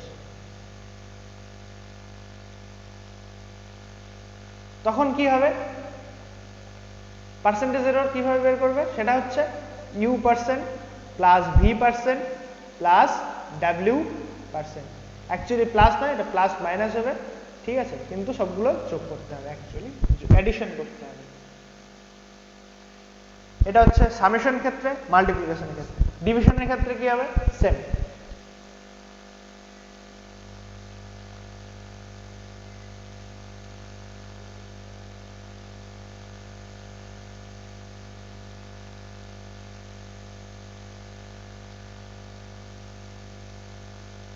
ডিভিশনের ক্ষেত্রে কি হবে? সেম।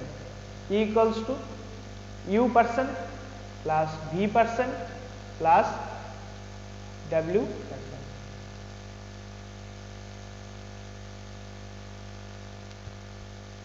ঠিক আছে? তো আমাদের মোট কথা হচ্ছে যখনই যেরকমই থাকুক না কেন, সেগুলো আমাদের এররগুলো যেগুলো আছে, এররগুলো আমাদের সবসময় অ্যাডিশন হয়। এরর সবসময় অ্যাডিশন হচ্ছে, এখানে এরর অ্যাডিশন হয়। এররগুলো সবসময় অ্যাডিশন হয়, সামেশন নয়, অ্যাডিশন হয়। ঠিক আছে? এররগুলো সবসময় অ্যাডিশন হয়, যে কোনো যদি থাকে ডিভিশন বা যা কিছু হোক, সেগুলো তাহলে অ্যাডিশন হয়। কিন্তু যখন তোমাদের বলা হয় যে ধরে নাও একটি লেখা আছে ইউ ইকুয়ালস টু কোনো ফাংশনে U equals to U to the power N, এটার এরর কি হবে? তখন হবে del Y equals to N into del U. ঠিক আছে? যদি তার পাওয়ার থাকে তখন কি হবে? পাওয়ারটিকে আগে লিখতে হবে এবং তার সঙ্গে সঙ্গে এন ইন্টু ডি ইউ এরভাবে করতে হবে। যদি আবার কম্পোজিট ফাংশন যদি থাকে, কম্পোজিট ফাংশন কিরকম? U to the power N V to the power M যদি থাকে, তখন কি হবে? Del Y equals to N equals to del U plus minus M equals to del of V. ঠিক আছে? এইভাবে তোমাদের যখন এররগুলো দেওয়া থাকবে তার ক্যালকুলেশনগুলো করতে হবে। পরীক্ষায় থাকে কোনো অসুবিধা নেই, এগুলো যখন প্র্যাকটিস করানো হবে, ক্লাসে যখন প্র্যাকটিস করানো হবে, তখন তোমরা এগুলো ঠিকঠাকভাবে জানতে পারবে যে আরো কীভাবে আরো ডিটেলসে আরো বিস্তারিতভাবে সব বলা হবে। কোনো ডাউট থাকলে জিজ্ঞাসা করতে পারো। হ্যাঁ বলো।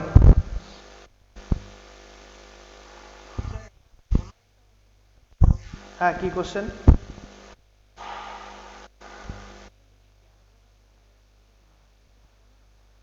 নাল ডিটেক্ট।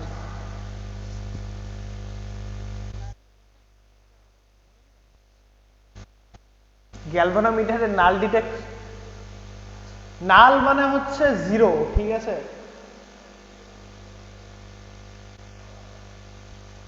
নাল মানে হচ্ছে জিরো। যদি অফ টপিক বলে দিচ্ছি, নাল মানে হচ্ছে জিরো। জিরো বা নাল মানে হচ্ছে অ্যাকচুয়ালি জিরো বলতে শূন্য নয়। ঠিক আছে? এটার ব্যাপারটা অনেক কিছু আছে। নাল মানে হচ্ছে ব্যালেন্স কন্ডিশনও বলতে পারো। ঠিক আছে? যদি তোমার কোনো গালভানোমিটারে ধরে নাও, এটা এইভাবে না, অ্যাকচুয়ালি এটা ব্রিজের সঙ্গে ডাইরেক্ট রিলেটেড করলে সুবিধা হবে বুঝতে। এই একটা রেজিস্ট্যান্স আছে, তুমি তারপরে তোমার ব্রিজ সম্পর্কে আইডিয়া আছে? আইডিয়া আছে? আচ্ছা, এই একটা ব্রিজ, এখানে একটি গ্যালভানোমিটার জি দেওয়া আছে। ঠিক আছে? এই জি, তখন কি হবে? আমরা কি বলি? আমরা যখন বলি এটা যদি আর পি, এটা আছে, এটা পি, এটা কিউ, ঠিক আছে, আর এস, বইয়ের সঙ্গে মিক্স করতে যাবে না, বইয়ের সঙ্গে কিন্তু নাও মিলতে পারে, হয়তো এটা পি দেওয়া আছে, এটা কিউ দেওয়া আছে, ভুল ধরার চেষ্টা করবে না, এটা জাস্ট কনসেন্ট্রেশন, মানে জাস্ট কনসেপ্টটুকু নাও। ঠিক আছে? এখানে ধরে নাও, তোমরা হয়তো দেখবে এখানে এই যে ভোল্টেজ, এরকম দেওয়া আছে, ঠিক আছে, এটা ভোল্টেজ এরকম। তখন আমরা কি বলি, সাধারণত রুল হচ্ছে P into S equals to Q into R. কখন হবে, কখন হবে, যখন আমাদের এখানে হচ্ছে কারেন্ট যখন আমাদের জিরো হবে, I equals to zero, I equals to যখন জিরো হবে, ঠিক আছে।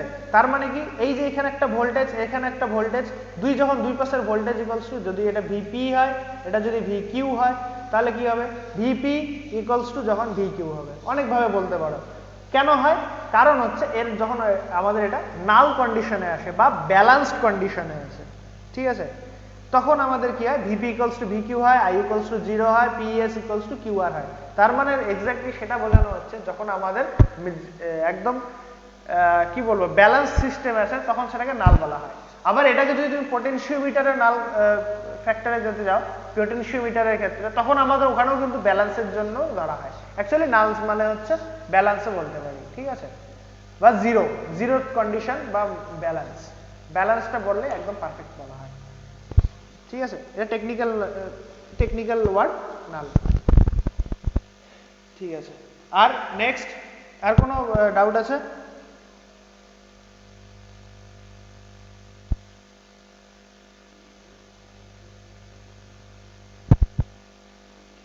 ঠিক আছে, নেক্সট টপিকে যাই, সেটা হচ্ছে রিজলিউশন অ্যান্ড সেন্সিটিভিটি।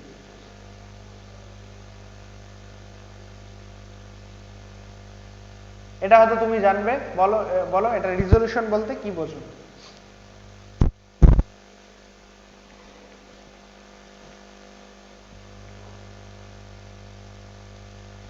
রিজলিউশন বলতে কি বোঝো?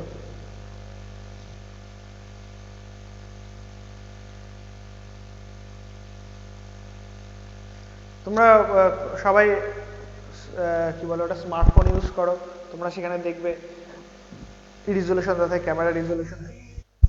হ্যাঁ, সেটা কি জিনিস, সেটা ঠিক আছে, স্ক্রিন রেজলিউশন আলাদা জিনিস, এমনি ইন জেনারেল রিজলিউশন বলতে কি বোঝো?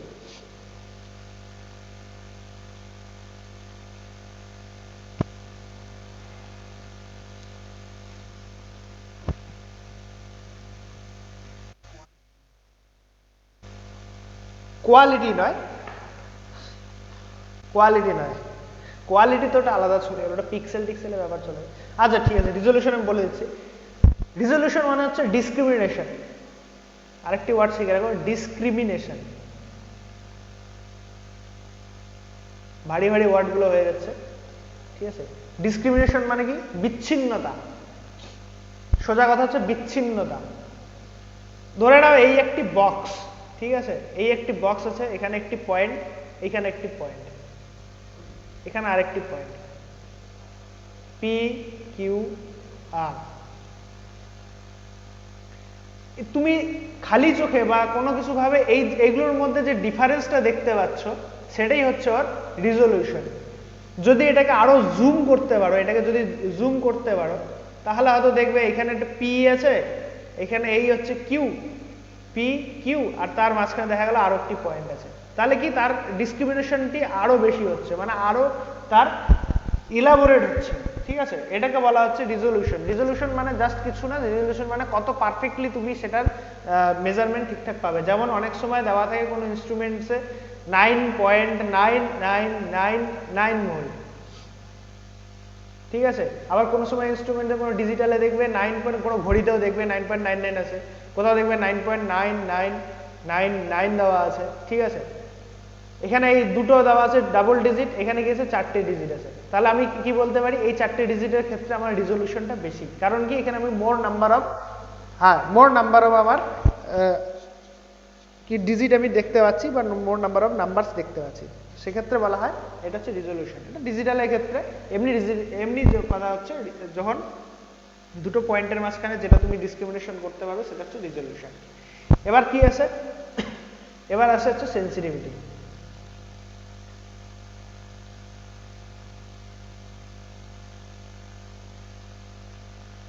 সেন্সিটিভিটি, আচ্ছা, সেন্সিটিভিটি এমনি ইন জেনারেল যেটা সংজ্ঞা হয়, সেটা হচ্ছে রেশিও বিটুইন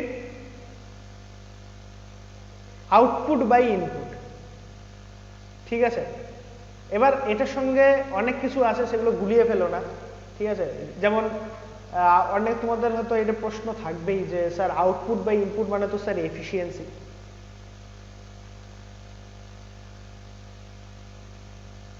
অনেকে বলবে স্যার ট্রান্সফার ফাংশন, আরো অনেক কিছু হতে পারে, ঠিক আছে, অনেক রকম অনেক কিছু হতে পারে। কিন্তু তার সঙ্গে স্যার সেন্সিটিভিটির পার্থক্যটা কি? পার্থক্যটা হচ্ছে এখানেই যে সেন্সিটিভ, তোমার ভাবনাটাকে বুঝতে হবে। সেন্স আউটপুট বলতে হচ্ছে এখানে সেন্সিটিভিটি বলা হচ্ছে যে তুমি যে কোনো ইনস্ট্রুমেন্টসে কত ভোল্টেজ বা কত কারেন্ট দেওয়ার জন্য তার যে পয়েন্টারটি আছে অ্যানালগের ক্ষেত্রে সেটা কতটা ডিফ্লেক্ট হলো, কত মিলিমিটার বা কত সেন্টিমিটার ডিফ্লেক্ট হলো, সেটাকে বলা হয় তার সেন্সিটিভিটি। সেন্সিটিভিটিকে আউটপুট বাই ইনপুট হলেও এইভাবে লেখা হয় মিলিমিটার পার ভোল্টেজ, অনেক সময় দেখবে রেজিস্ট্যান্স পার ভোল্টেজ, ঠিক আছে, বা অনেক সময় দেখবে I/IFS, এগুলো সব কিন্তু সেন্সিটিভিটি মধ্যেই পড়ে। কারণ কি, সেটা হচ্ছে output by input. In general সংজ্ঞা হচ্ছে আউটপুট বাই ইনপুট, ঠিক আছে, এটাতে কোনো ভুল নেই। আউটপুট বাই ইনপুট কে বলা, যেটা হচ্ছে সংজ্ঞার ক্ষেত্রে বলা হয় সেন্সিটিভিটি। যদি তোমাকে বলে what is the definition of sensitivity, তুমি সোজাভাবে লিখে দিবে যে sir ratio between the output by input of a instruments, measuring instruments, ঠিক আছে। এবার এক্ষেত্রে যেটা বলা হবে সেটা হচ্ছে এফিসিয়েন্সির থেকে এটা আলাদা। কি, এফিসিয়েন্সিতে সবসময় বের করতে গেলে লস কনসিডার করতে হয়। ট্রান্সফার ফাংশনে বের করতে গেলে সেটাকে বলতে হবে তোমার টাইম ডোমেনে আছে না তোমার হচ্ছে কি বল ফ্রিকোয়েন্সি ডোমেনে আছে, সেটা তোমাকে বলতে হবে। সেইগুলো কনসিডার করার জন্য করা হয়, সেটা হচ্ছে সেন্সিটিভিটির ক্ষেত্রে। তেমনি সেন্সিটিভিটির ক্ষেত্রে বলা হয় যে সেখানে এই সিস্টেমটি যেটা আছে সেটা তোমাদের কতটা অ্যাকিউরেসির যখন গল্প আসবে, যেখানে কথা আসবে, সেটা হচ্ছে তোমাদের সেন্সিটিভিটির ক্ষেত্রে বলবে। সেন্সিটিভিটির ক্ষেত্রে বোঝানোর কিছু নেই, যখন তোমাদের প্রবলেমগুলো সলভ করানো হবে সেই জায়গাগুলোতে একদম ঠিকঠাকভাবে পারফেক্টলি হবে। বেসিক্যালি কম্পিটিটিভ এক্সামের জন্য সেন্সিটিভিটি বোঝানোর কিছু নেই। সেন্সিটিভিটি একমাত্র বোঝানোর ব্যাপারটা হচ্ছে যখন তুমি প্রবলেম সলভিং করবে তখন তুমি বুঝতে পারবে সেন্সিটিভিটিটা ঠিক কোন জায়গাটা কাজে লাগে, ঠিক আছে। কোনো ডাউট, কিছু জিজ্ঞাসা?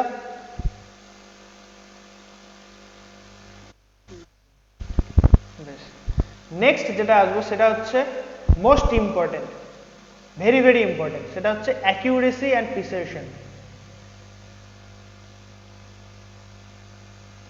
অ্যাকিউরেসি অ্যান্ড প্রিসিশন, আমি বারবার বলছি এটা মোস্ট ইম্পর্টেন্ট। কারণ 90% স্টুডেন্টস এবং 90% লোক এই জিনিসটা ভুল করে। অ্যাকুরেসি, ঠিক আছে, কিছু কোশ্চেন সলভ করা যাক, দেখো কোনটা কোনটা সলভ করতে পারো। ফার্স্ট কোশ্চেনটা কি বলেছে? Deflection method of direct measurement are most widely used as this are. এটা ফার্স্ট ক্লাসে করানো হয়েছিল, তোমরা হয়তো ছিলে না সেই সময়, ঠিক আছে। আমি বলে দিচ্ছি, তুমি যদি চেষ্টা করো, যদি পারো তা বলো, আমি তাহলে বলে দিচ্ছি।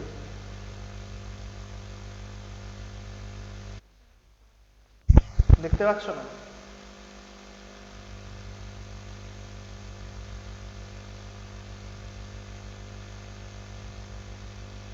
ঠিক আছে, এবার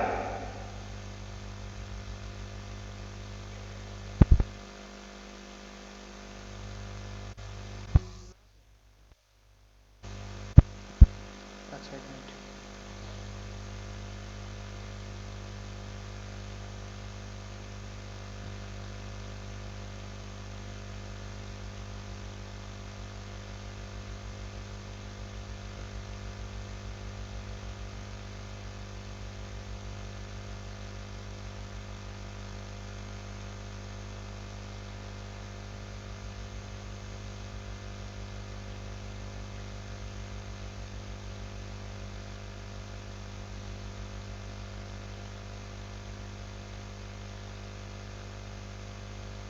এবার আসছে?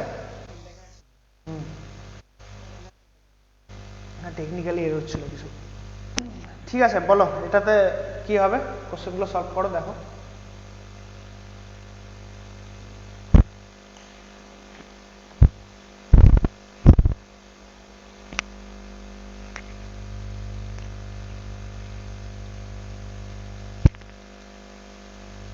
প্রথম কোশ্চেনটার উত্তর কি হবে বলো?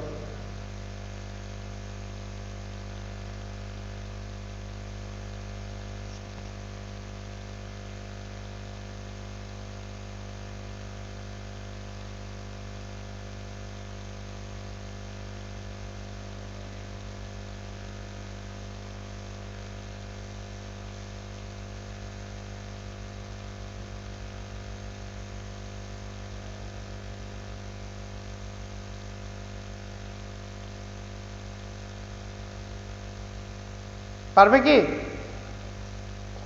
ফার্স্ট কোশ্চেন, প্রথম দিন তোমরা ক্লাসে ছিলে না, সেটা এটাতে তখন করানো হয়েছিল।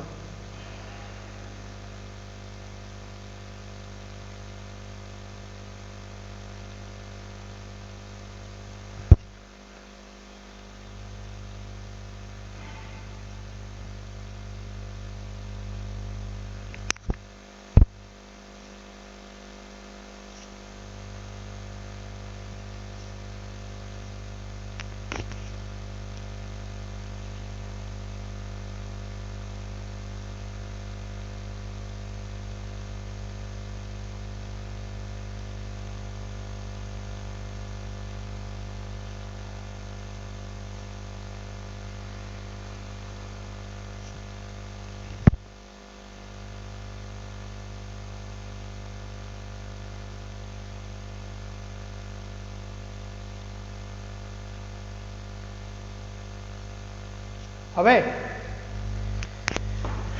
ঠিক আছে, ফার্স্ট কোশ্চেনটা আমি করে দিচ্ছি।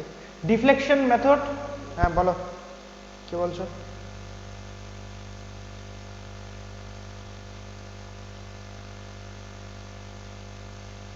Deflection method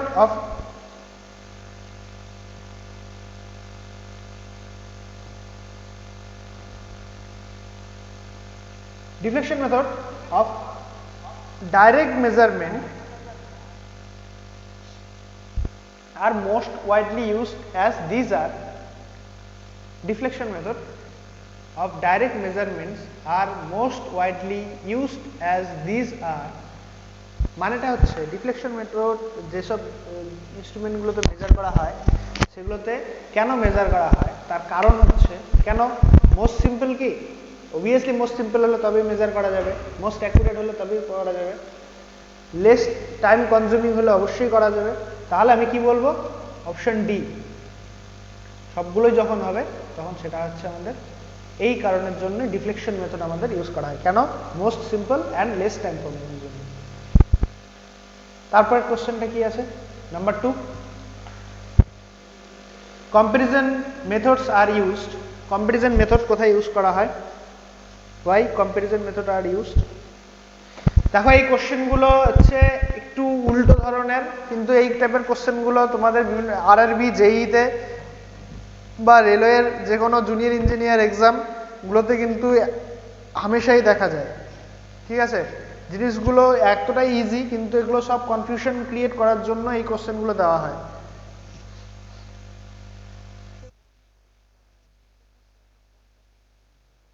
এগুলো হ্যাঁ, এগুলো এগুলো এর আগের দিনে ছিল। ঠিক আছে, এটা তো তুমি এটাতে ছিলে না।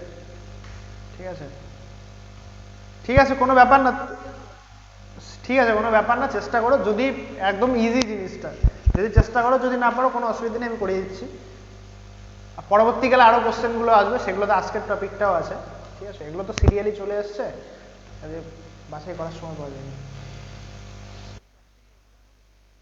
প্রতিদিন বলতে এটা সোমবার করে হয়। ঠিক আছে, সোমবার করে 7টার সময়, 7টা থেকে হয় ডেমো ক্লাস। এটা তুমি তো তোমরা জানোই তো যে এই আমাদের নতুন ব্যাচ স্টার্ট হতে যাচ্ছে। তুমি ব্যাচে ঢুকে যাও, এটা একদম রেগুলার ঠিকঠাক সময় মতন হবে কোশ্চেনগুলো।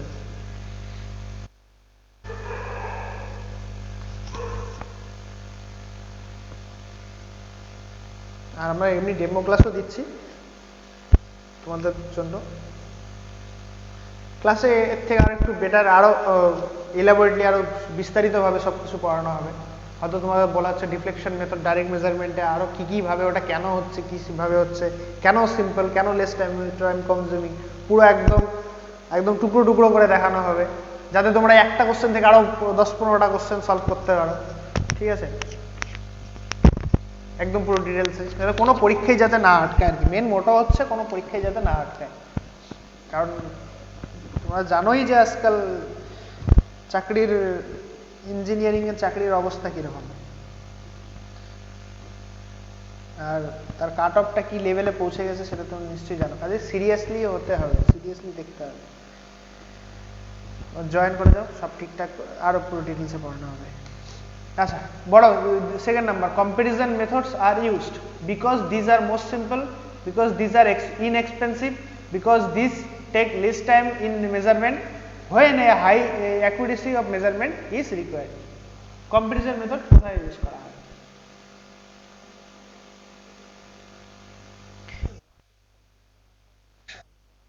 এগুলো আগে দেখানো হয়েছিল, deflection method, comparison method. Deflection method আমি বলে দিচ্ছি, অ্যাকচুয়ালি তোমাকে আরো ভালো করে বলে দিচ্ছি, বুঝতে পারছি কনফিউশন হচ্ছে। ডিফ্লেকশন মেথড হচ্ছে কিচ্ছু না, তুমি ডিফ্লেকশন মেথড হচ্ছে তুমি যে ভ্যালুটাকে দিচ্ছ, ভোল্টেজ বা কারেন্টটাকে দিচ্ছ, তার জন্য যে আমাদের কোনো ইনস্ট্রুমেন্ট, যে অ্যামমিটার বা ভোল্টমিটার, অ্যানালগ অ্যামমিটার বা অ্যানালগ ভোল্টমিটার, সেটা যে ডিফ্লেক্ট হচ্ছে, এটা তো জানো ডিফ্লেকশন হয়। ডিফ্লেকশন মানে বুঝতে পারছো তো, যে কোনো ভ্যালু দেওয়ার জন্য তার পয়েন্টারটি সরে গেল, এটাকে বলে ডিফ্লেকশন ইন জেনারেল। হ্যাঁ, সেটা সেইটা যে প্রসেসটা আছে সেটা হচ্ছে ডিফ্লেকশন মেথড, ওটা একটা প্রসেস, ডিফ্লেকশন মেথড। এবার কম্পারিজন মেথড কি? কম্পারিজন মেথড কি এখনই তুমি গ্যালভানোমিটারে দেখলে, ব্রিজ, ঠিক আছে? ব্রিজ কি করলে, একটা ভ্যালু দেখে পি বাই কিউ, তুমি কি দেখছো, পি কিউ আর আছে, তিনখানা তুমি ভ্যালু পেয়ে যাচ্ছ, এখান থেকে তুমি এস এর ভ্যালুটা বের করছো, ঠিক আছে? এটা হচ্ছে কম্পারিজন মেথড, কম্পেয়ার করে বের করছো, জন্য কম্পারিজন মেথড। একদম সোজা সাপটা হিসাবে, এত ভাবার দরকারই নেই, বেশি ভাববে না। ডিফ্লেকশন মেথড হচ্ছে ডিফ্লেকশনের জন্য ইউজ করা। কোথায় ইউজ করা হয়, কেন ইউজ করা হয় বেশি? তার কারণ হচ্ছে simple and less time consuming. যদি সিম্পল না হতো, যদি টাইম কনজিউমিং যদি না হতো, তাহলে কি তুমি ইউজ করতে? কখনো ইউজ করতে না। কি ইউজ করতে? মোস্ট সিম্পল এবং লিস্ট টাইম কনজিউমিং এর জন্য তুমি ডিফ্লেকশন মেথডটি ইউজ করছো। এবার কম্পারিজন মেথড কেন ইউজ করছো? তার কারণ সিম্পলের জন্য। তোমার কি মনে হয় ব্রিজ সার্কিট সিম্পল? কখনোই না। এমন এমন ব্রিজ সার্কিট আছে যেগুলো যথেষ্ট কমপ্লিকেটেড। এবার বলছে ইনএক্সপেন্সিভ, না, মোটেই না। একটা হুইস্টন ব্রিজ, কি বলে ওটাকে, শেডিং ব্রিজের এক একটা দাম কয়েক হাজার টাকা, 10,000, 20,000, 30,000, 40,000 টাকা। একটা তোমরা যেটা ল্যাবে দেখে থাকো, একটা টুল কিট, তার দাম 50,000 থেকে 60,000 টাকা, যদি ঠিকঠাক ভাবে নিতে যাও। তাহলে কি এটা ইনএক্সপেন্সিভ? না, মোটেই না। তাহলে কি? এবার কি, because this take least time in measurement. Least time তো অবশ্যই, লিস্ট টাইম ইন মেজারমেন্ট অবশ্যই, লিস্ট টাইম ইন মেজারমেন্ট। কেন মেজারমেন্ট হবে না? কিন্তু তারপরেরটা কি বলা আছে, when a high accuracy of measurement is required। এটা হচ্ছে সবচেয়ে বড় আগে, কারণ হাই অ্যাকুরেসি তোমাকে আমি এখনই বললাম যে কি, মেজারিং আমার কি বলে, ট্রু ভ্যালুর সঙ্গে কাছাকাছি যেতে হবে। কাজেই হাই প্রেফারেন্স সবসময় হাই অ্যাকুরেসিতে দিতে হবে, কাজেই এটাই হবে answer. Comparing methods are used when high accuracy of measurement is required।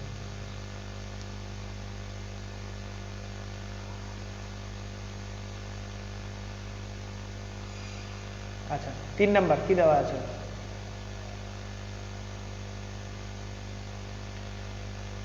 The main advantage of null balance technique of measurement is that, একটু আগে তুমি বললে নাল মেথড বা নাল মেজারমেন্ট, এবার বলো এটা কি কি ব্যাপারটা, পড়েও দেখো, বোঝো, আমাকে তারপরে বলো।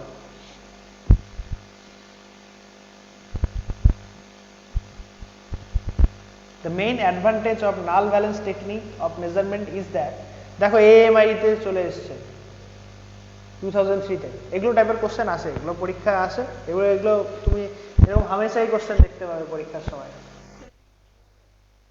কেন বি হবে? and it gives a center zero values at its input। না, তোমাকে বলেছে অ্যাডভান্টেজ গুলো কি কি, কেন? তারপরটা 3 নাম্বার সি তে কি দেওয়া আছে, it gives quick measurement. Quick measurement কি দেয়? দিতে পারে। হ্যাঁ,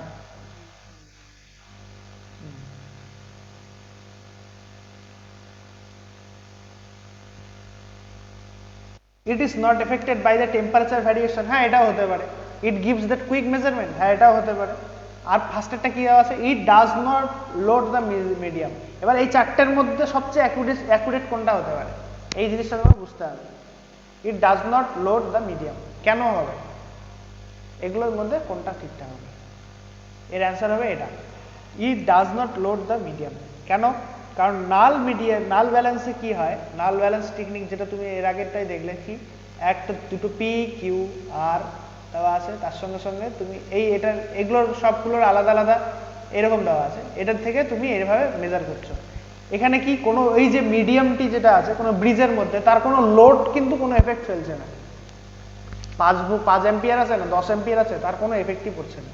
ঠিক আছে, এটা হচ্ছে সবার আগে হবে মেইন অ্যাডভান্টেজ বলেছে। যদি আলাদার অ্যাডভান্টেজ বলতো তাহলে এগুলো হয়তো সবই হতো, কিন্তু শুধু বলছে মেইন অ্যাডভান্টেজ, সেই জন্য লোড হচ্ছে না, সেই জন্য main advantage. It does not effect the temperature variation. ঠিক আছে, তাহলে 3খানা কোশ্চেন হলো। দেখি 4 নম্বরটা কি আছে। Consider the following statement in connection with deflection and null time instruments. Null time instruments is more accurate than deflection time one. এবার বলো এটা তুমি পড়ে তোমারই কোশ্চেন, এবার দেখো তুমি এটাকে বলো কি হয়।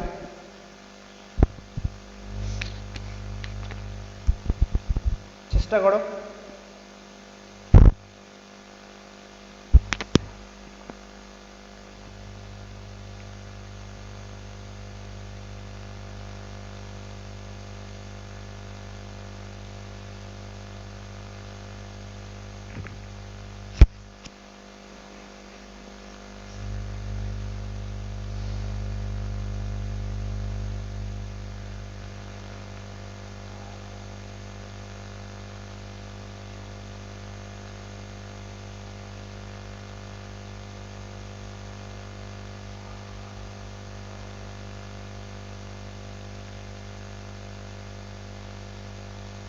পারবে?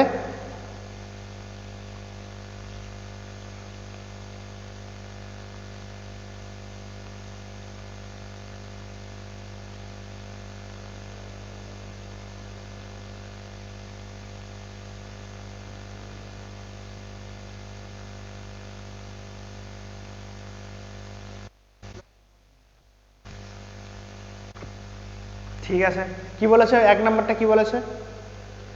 নাল type instrument is more accurate than deflection type one. এটা অবশ্যই,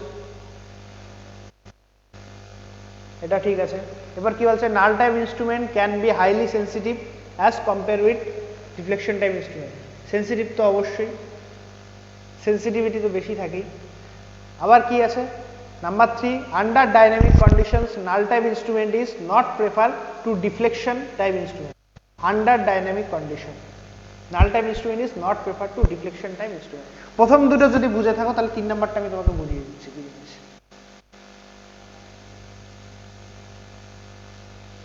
4 নাম্বার কি বলেছে, response is ফাস্টার in null type instrument as compare to deflection type instrument. এটা দেওয়ার কোনো মানে হয় না, কারণ রেসপন্স ফাস্টার তো ডিফ্লেকশন টাইপ ইনস্ট্রুমেন্টসেও রেসপন্স ফাস্টার হতে পারে, সেটা কিছু বলেনি। এটা একদম ঠিকঠাক পারফেক্টলি হলো না, তাহলে উপর 3টাই হবে, তার মানে নাম্বার 1 এ। আচ্ছা, তুমি যদি ফার্স্টে দুটো বুঝে থাকো তাহলে আমি 3 নাম্বারটা বুঝিয়ে দিই। Null type instrument is more accurate. দেখো অ্যাকুরেট তো অবশ্যই, নাল টাইপ ইনস্ট্রুমেন্ট তুমি কম্প্যারিজন দেখছো, কম্পারিজন করে বার করছো, আর একটা হচ্ছে ডিফ্লেকশনে বার করছো। তুমি তো নিজেই দেখলে যে ডিফ্লেকশনে কি কি প্রবলেম হতে পারে, এজিং এফেক্ট, সে অনেক কিছু ঝামেলা হতে পারে। কিন্তু নাল টাইপ ইনস্ট্রুমেন্ট হচ্ছে কি একটার থেকে কম্পারিজন করে আরেকটা বের করছো, তাহলে ওটা অ্যাকুরেট বেশি। ঠিক তো, এটা একটা বেশি ভাববে না, একদম সোজা সাপটা হিসাবে ভাববে। ঠিক আছে, একদম ডিটেলস অত ভাবার দরকার নেই, একদম সোজা সাপটা হিসাবে ভাববে। তারপরে কি বলেছে, null type instrument can be highly sensitive as compared with deflection type instrument. Highly sensitive কেন হাইলি সেন্সিটিভ? কারণ কি, যখন তুমি কোনো ডিফ্লেকশন টাইপ ইনস্ট্রুমেন্ট যখন তুমি ইউজ করবে, দেখো প্রথমেই ওই ভ্যালুগুলো চোখের সামনে আসবে। যদি মাল্টিমিটার দিয়ে একবার ভাবো, বা আচ্ছা ডিফ্লেকশন টাইপ যদি অ্যামমিটার দিয়ে ভাবো, তুমি তো ল্যাব করেছো, ল্যাবের সময় অ্যামমিটারে দেখেই থাকবে। অ্যামমিটারে কি হয়, একবার যে ডিফ্লেকশন যে পয়েন্টারটি আছে, প্রথমে যদি 2 অ্যাম্পিয়ার মেজার করতে হয়, একবার 2 এর কাছে যাবে, একবার 2 এর পাশে যাবে, তারপরে কি একবার পারফেক্টলি সময় ঠিকঠাক হয়। কারণ কি, এটা ড্যাম্পিং এর এফেক্ট করে, বুঝলে তো? পালসেটিং হয়, পালসেটিং মানে হচ্ছে এই 2 নম্বরে যে পয়েন্ট আছে তার আশপাশে এরকম করে ঘোরাঘুরি করে, ভাইব্রেশন করে। হ্যাঁ, অসিলেশন হয়, রাইট, অসিলেশন হয়। তাহলে ওটা পারফেক্টলি সেন্সিটিভ আমরা ঠিকঠাক বলতে পারি না, বা আরো ভালো করে বলতে পারো পারফেক্টলি সেন্সিটিভ বলতে ওখানে মিলিমিটার পার ভোল্টেজ, তো এখন কোনো সময় ঠিকঠাক ভাবে পাবে না। কিন্তু নাল টাইপের ইনস্ট্রুমেন্টে কি, ওটা কম্পারিজন মেথড, তো মানে একটা দুটো তিনটে ঠিক থাকলে অবশ্য অটোমেটিক্যালি 4 নাম্বারটা পারবে, ওটা ইনস্ট্রুমেন্টটা হাইলি সেন্সিটিভ। ঠিক আছে, ওই জন্যই নাল টাইপ ইনস্ট্রুমেন্ট ইউজ করা হয়। নাহলে আমি খামোখা রেজিস্ট্যান্স ইউজ করার জন্য ডাইরেক্ট মেথড আছে, আমার মেগার আছে, এত কিছু থাকতে আমি কেন ব্রিজ দিয়ে মাপতে যাব, তাই না? বা পোটেনশিওমিটার দিয়ে আমি কেনই বা মাপতে যাব, ভোল্টেজের কম্পারিজন করতে যাব? নিশ্চয়ই কারণ আছে, সেন্সিটিভ। এবারে 3 নাম্বারটা যেটা আছে সেটা হচ্ছে ডাইনামিক কন্ডিশন। ডাইনামিক কন্ডিশন দেখে ঘাবড়ানোর কিছু নেই। ডাইনামিক কন্ডিশন আর স্ট্যাটিক কন্ডিশন মানে হচ্ছে একটা হচ্ছে স্থিরভাবে রাখা, একটা হচ্ছে সচলভাবে রাখা। এগুলো জাস্ট ইংরেজিতে দিয়ে জাস্ট মাথারাকি করে নষ্ট করে দেওয়ার জন্য, ঠিক আছে, আর কিচ্ছু না। ডাইনামিক কন্ডিশন মানে হচ্ছে একদম যেগুলো হচ্ছে ডাইনামিক কন্ডিশন কি, যদি তুমি কোনো ইনস্ট্রুমেন্টকে ধরে নাও তুমি ট্রাকের মধ্যে মেজার করতে যাচ্ছ, ট্রাক বুঝতে পারছো তো, ট্রাক, লরিতে যদি মেজার করতে যাও, তার জন্য কি হবে, ওই পয়েন্টারটি ভাইব্রেশন করবে, ঠিকঠাকভাবে মেজার পারফেক্টলি মেজার হবে না, ঠিক আছে, ডিফ্লেকশনের ক্ষেত্রে, ডিফ্লেকশন মেশিনের ক্ষেত্রে। কিন্তু নাল টাইপে কিন্তু সেই পারফেক্টটা হবে না, কারণ ওটা তো স্ট্যাটিক সিস্টেম, ওটা তিনটে জানলে 4 নাম্বারটা অটোমেটিক্যালি তুমি কম্পিটিশন থেকে পেয়ে যাচ্ছ। কাজে ওটা ডাইনামিক কন্ডিশন, স্ট্যাটিক কন্ডিশন যাইতেই হোক না কেন, সেখানে কোনো রকম এফেক্ট করবে না। এই কারণের জন্য নাল টাইপ ইনস্ট্রুমেন্টগুলো ইউজ করা হয়।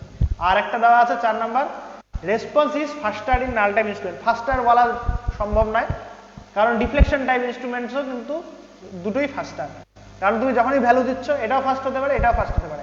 কাজে এটা একদম পারফেক্টলি তুমি ঠিকঠাক বলতে পারবে না, এর মধ্যে কিছুটা ভুলভ্রান্তি থেকে যাচ্ছে। কাজে ওরা যখন একটু ডাউট যখন রাখছে, তাহলে তুমিও এখান থেকে এটাকে সরিয়ে দেবে, সরিয়ে দিয়ে তিনটা অপশন দিয়ে দেবে, 1 2 3, 4 নাম্বার। ঠিক আছে, বোঝা গেছে? ও, এখানে অনেকগুলো কোশ্চেন আছে। আচ্ছা, এই আজকের টপিকগুলো একটু দেখা যাক। এতগুলো কোশ্চেন করানো যাবে না, আজকের টপিকগুলো দেখা যাক।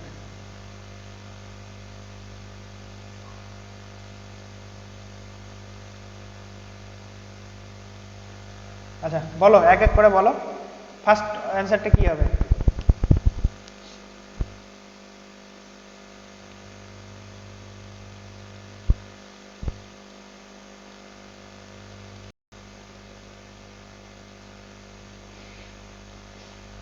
ফার্স্ট অ্যান্সারটি কি হবে বলো? Undesirable characteristics of measurement systems are, undesirable মানে আমাদের যেটা দরকারই নেই সেরকম সিস্টেম ক্যারেক্টারিস্টিক্স গুলো কি কি?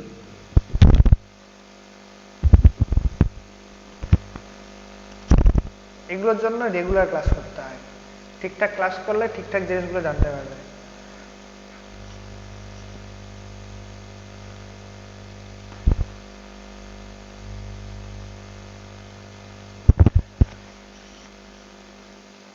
এরকম কোশ্চেনগুলো তোমার হামেশাই দেখবে, ম্যাক্সিমাম স্টুডেন্ট এগুলো অ্যান্সার করতে পারবে না ঠিকঠাকভাবে করতে গেলে। পরীক্ষার সময় এতটা কম সময়ের মধ্যে কয়েক 30 সেকেন্ড বা 35 সেকেন্ডের মধ্যে এটাকে যদি করতে হয়, অনেকের চোখের জল নাকের জল এক হয়ে যাবে। আচ্ছা এটা বলো, এটা কি হবে? নাম্বার 20।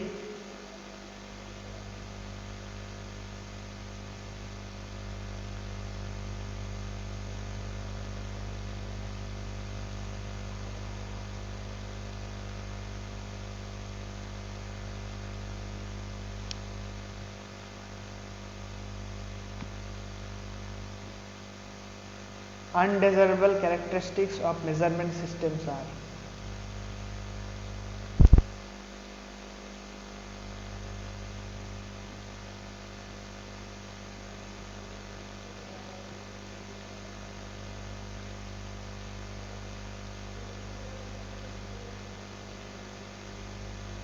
হবে?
পারবে না পারবে না তাহলে দেখে দিচ্ছি। Undesirable characteristics of measurement system. Undesirable মানে যেগুলো আমাদের কাম্য নয়, যেগুলো আমাদের কখনোই কাম্য নয়, সেই মেজারিং সিস্টেমের মধ্যে কি কি? অ্যাকুরেসি তো অবশ্যই লাগবে, নাহলে মেজারিং সিস্টেমই হবে না। Accuracy and রিপিটেবিলিটি। আর তাহলে কি হচ্ছে? স্ট্যাটিক এরর, ঠিক আছে, static error undesirable. Drift and dead zone, drift and dead জোনও আনডিজারেবল, তাহলে both B and C. Drift and dead জোনও কিন্তু আনডিজারেবল সিস্টেম। নেক্সট কোশ্চেন কি আছে? The efficiency of instrument is defined as the ratio of the measured quantity at full scale to the power taken by the instrument. বেশ, কি বলেছে? The efficiency of an instrument is defined as the ratio of the measured quantity at full scale to the power taken by the instrument at কোন স্কেলে? 1/4 স্কেলে না half স্কেলে, 3/4 স্কেলে না ফুল স্কেলে? ঠিক আছে, এফিসিয়েন্সি। আচ্ছা, এফিসিয়েন্সি অফ ইনস্ট্রুমেন্ট যদি বের করতে যায়, যদি করতে হয়, তাহলে সেটা হচ্ছে সবসময় ফুল স্কেলে বের করতে হবে। হাফ স্কেলে বা 1/4 স্কেলে বা 3/4 স্কেলে এগুলোতে বের করা সম্ভব নয়। ঠিক আছে। 3 নম্বর কোশ্চেন কি আছে? Dead time of instrument is, আচ্ছা, ডেড টাইম অফ ইনস্ট্রুমেন্ট কি জিনিস? The time required by the instrument to begin to respond to a change in the measurand, ঠিক আছে। The time required by the instrument to warm up initially, the largest change of the input quantity for which there is no output of the instrument and none of the ever. Dead time জানার আগে এটা কি পারবে?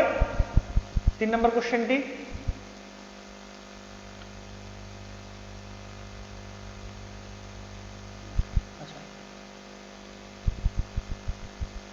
আচ্ছা, dead টাইমটা বলে দিচ্ছি। Dead time হচ্ছে ধরে নাও এই একটা টি, ঠিক আছে, আরেকটা হচ্ছে এটা ভোল্টেজ ভি বা মেজারিং ইনস্ট্রুমেন্ট।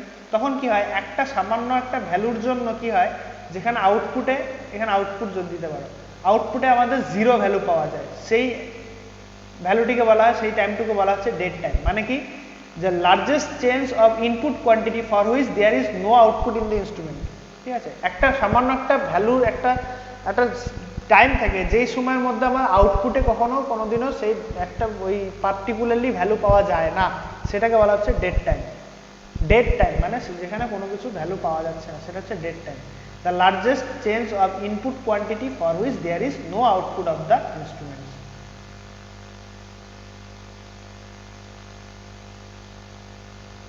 আচ্ছা, এবার পরের কোশ্চেনটা কি হবে? ডেড টাইম বুঝলে ডেড জোনটা বলো। Dead zone of instrument is কি হবে? The time required by an instrument to warm up initially, না এটা হবে না, জোন বলেছে। The largest change of input quantity there is no output of the instrument. তারপরে কি বলেছে 3 number? The time required by the instrument to begin to respond to a change in the measurement. Number 4, the measured quantity which exceeds the maximum range of the instrument. Number 5, none of the above. কোনটা হবে বলো? Dead time যদি বুঝে থাকো, dead জোনটাও বুঝতে পারবে।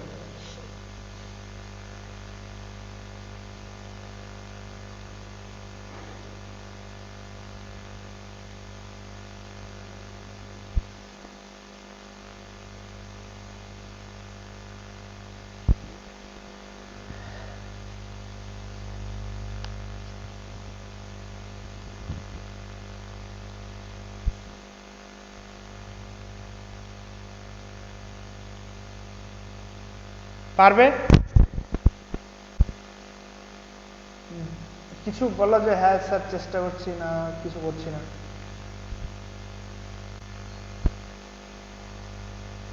করো, চেষ্টা করো।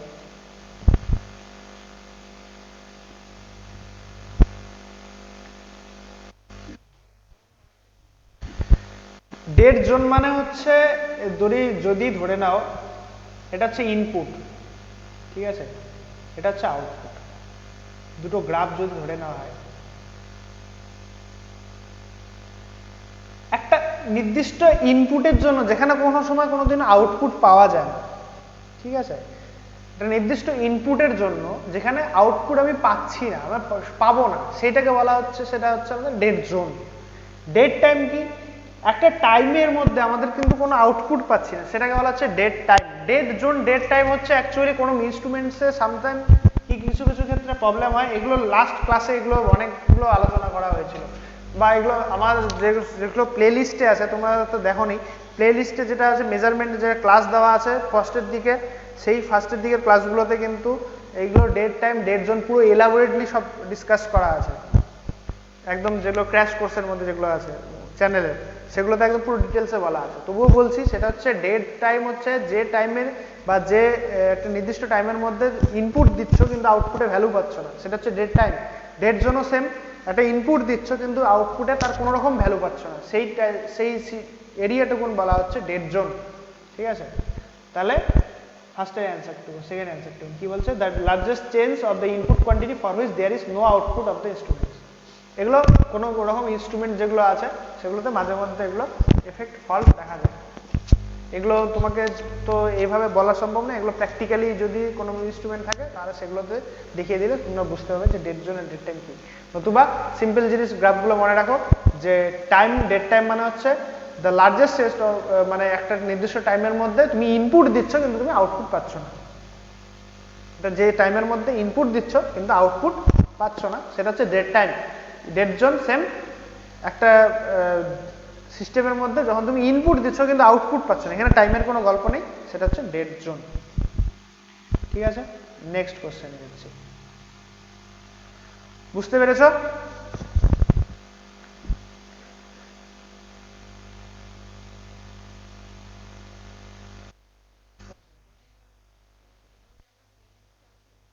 হ্যাঁ, এগুলো প্লে লিস্টে আছে, মেজারমেন্টের যেটা কোশ্চেন। আচ্ছা, তারপরে 24 নম্বরে যেটা আছে কি দেওয়া আছে, কোশ্চেনগুলো পাবে না ওখানে, ওখানে শুধুমাত্র থিওরিটিক্যাল ক্লাসগুলো দেওয়া আছে, কোশ্চেনগুলো করানো নেই। আচ্ছা, ডেড জোন আর ডেড টাইম ওগুলো আছে, মোস্ট প্রবলি দেওয়া আছে, সেন্সিটিভিটি, অ্যাকুরেসি সবগুলো পুরো ডিটেলসে বলা আছে।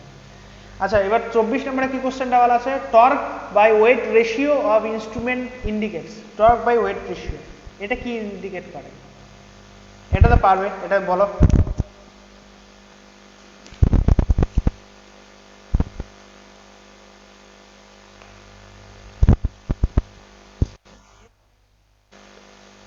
কোনটা কোনটা সিয়ার? কোথায় দেখলে? Fidelity, fidelity. গেস করবে না তুমি, আগে দেখো, গেস করবে না। তুমি যদি জানো তাহলে বলো হ্যাঁ স্যার জানি, না হলে ছেড়ে দাও, কোনো অসুবিধা নেই, গেস করবে না। আচ্ছা, ঠিক আছে। টর্ক বাই ওয়েট রেশিও হচ্ছে instrument indicates that selectivity, accuracy, fidelity আর হচ্ছে সেন্সিটিভিটি। সেন্সিটিভিটি তো তুমি জানোই, তোমাকে বলা হলো কি জিনিস। সিলেক্টিভিটি মানে হচ্ছে সিলেকশন করা, অ্যাকচুয়ালি কোনো ইনস্ট্রুমেন্টের মধ্যে থেকে সিলেকশন, এগুলো হয়ে যাচ্ছে, তাও ঠিক আছে বলে দিচ্ছি। সিলেক্টিভিটি মানে হচ্ছে কোনো ইনস্ট্রুমেন্টসে দুটো ইনস্ট্রুমেন্ট পাশাপাশি আছে, ঠিক আছে, এখন কোনটার সেন্সিটিভিটি হাই বা কোনটার সেন্সিটিভিটি লো, বা কোনটার অ্যাকুরেসি হাই বা কোনটা অ্যাকুরেসি লোর জন্য তুমি সিলেক্ট করছো, সেটা হচ্ছে সিলেক্টিভিটির জন্য। তার মাপক যেগুলো বলা হয়, পরিমাপক, সেটা হচ্ছে টর্ক বাই ওয়েট রেশিও দিয়ে বোঝানো যায়, এটা হচ্ছে সিলেক্টিভিটি। এবার অ্যাকুরেসি তোমাকে বললাম যেটা AT ইকুয়ালস টু AM, ঠিক আছে, বাট যেটা তুমি বললে আর কি, অ্যাকিউরেট কতটা হবে মেশিন। আর এটার অ্যান্সারটা হচ্ছে সেন্সিটিভিটি হবে, কারণ কি এগুলো দেখার। আজকে এটুকুনি থাক, নেক্সট ক্লাসে আবার পড়ানো হবে। আর তোমাদের, হ্যাঁ বলো। হ্যাঁ বলো। কিসে? হ্যালো, হ্যাঁ বলো বলো। মেগারটা তুমি নেক্সট ক্লাসগুলোতে আসো না, নেক্সট ক্লাসগুলোতে বলে দেবো, একদিনে এতগুলো পড়লে সব মাথায় গোলমাল হয়ে যাবে না। নেক্সট ক্লাস সোমবার দিন হবে, আর তুমি যদি ক্লাসে জয়েন করতে চাও তুমি ক্লাসে জয়েন করে যাও, ক্লাস 1 তারিখ থেকে হবে, সেখান থেকে তুমি জয়েন করে যাও।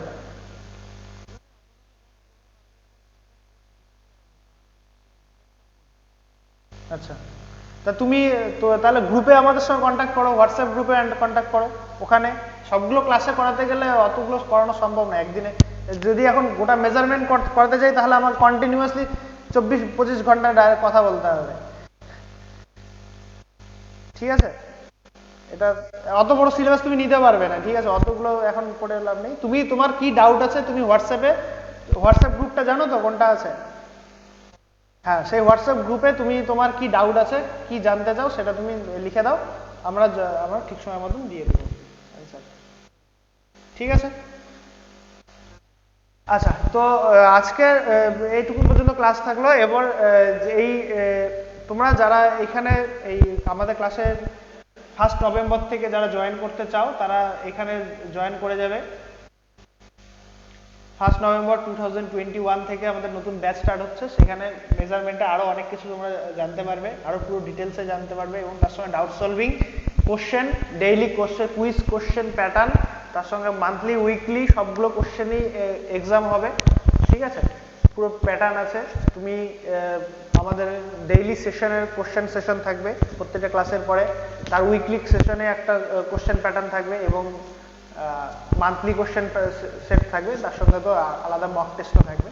তো এগুলো দিয়ে তোমাদের পারফেক্টলি প্রিপারেশন করানো হবে, এবং আশা করি তোমাদের সবাই পারফেক্টলি সব ঠিকঠাকভাবে প্রিপারেশন হবে, এবং আগামী দিনে এক্সামগুলো সব ঠিকঠাকভাবে ক্লিয়ার হবে। তো যাওয়ার আগে কি করবে, ইউটিউব চ্যানেলে গিয়ে লাইক, কমেন্ট, সেভ করবে।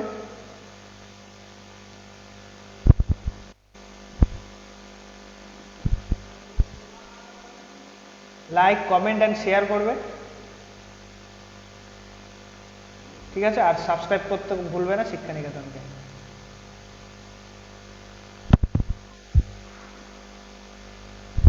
তো সবাইকে গুড নাইট, ভালো থেকো সবাই, গুড নাইট, ঠিক আছে।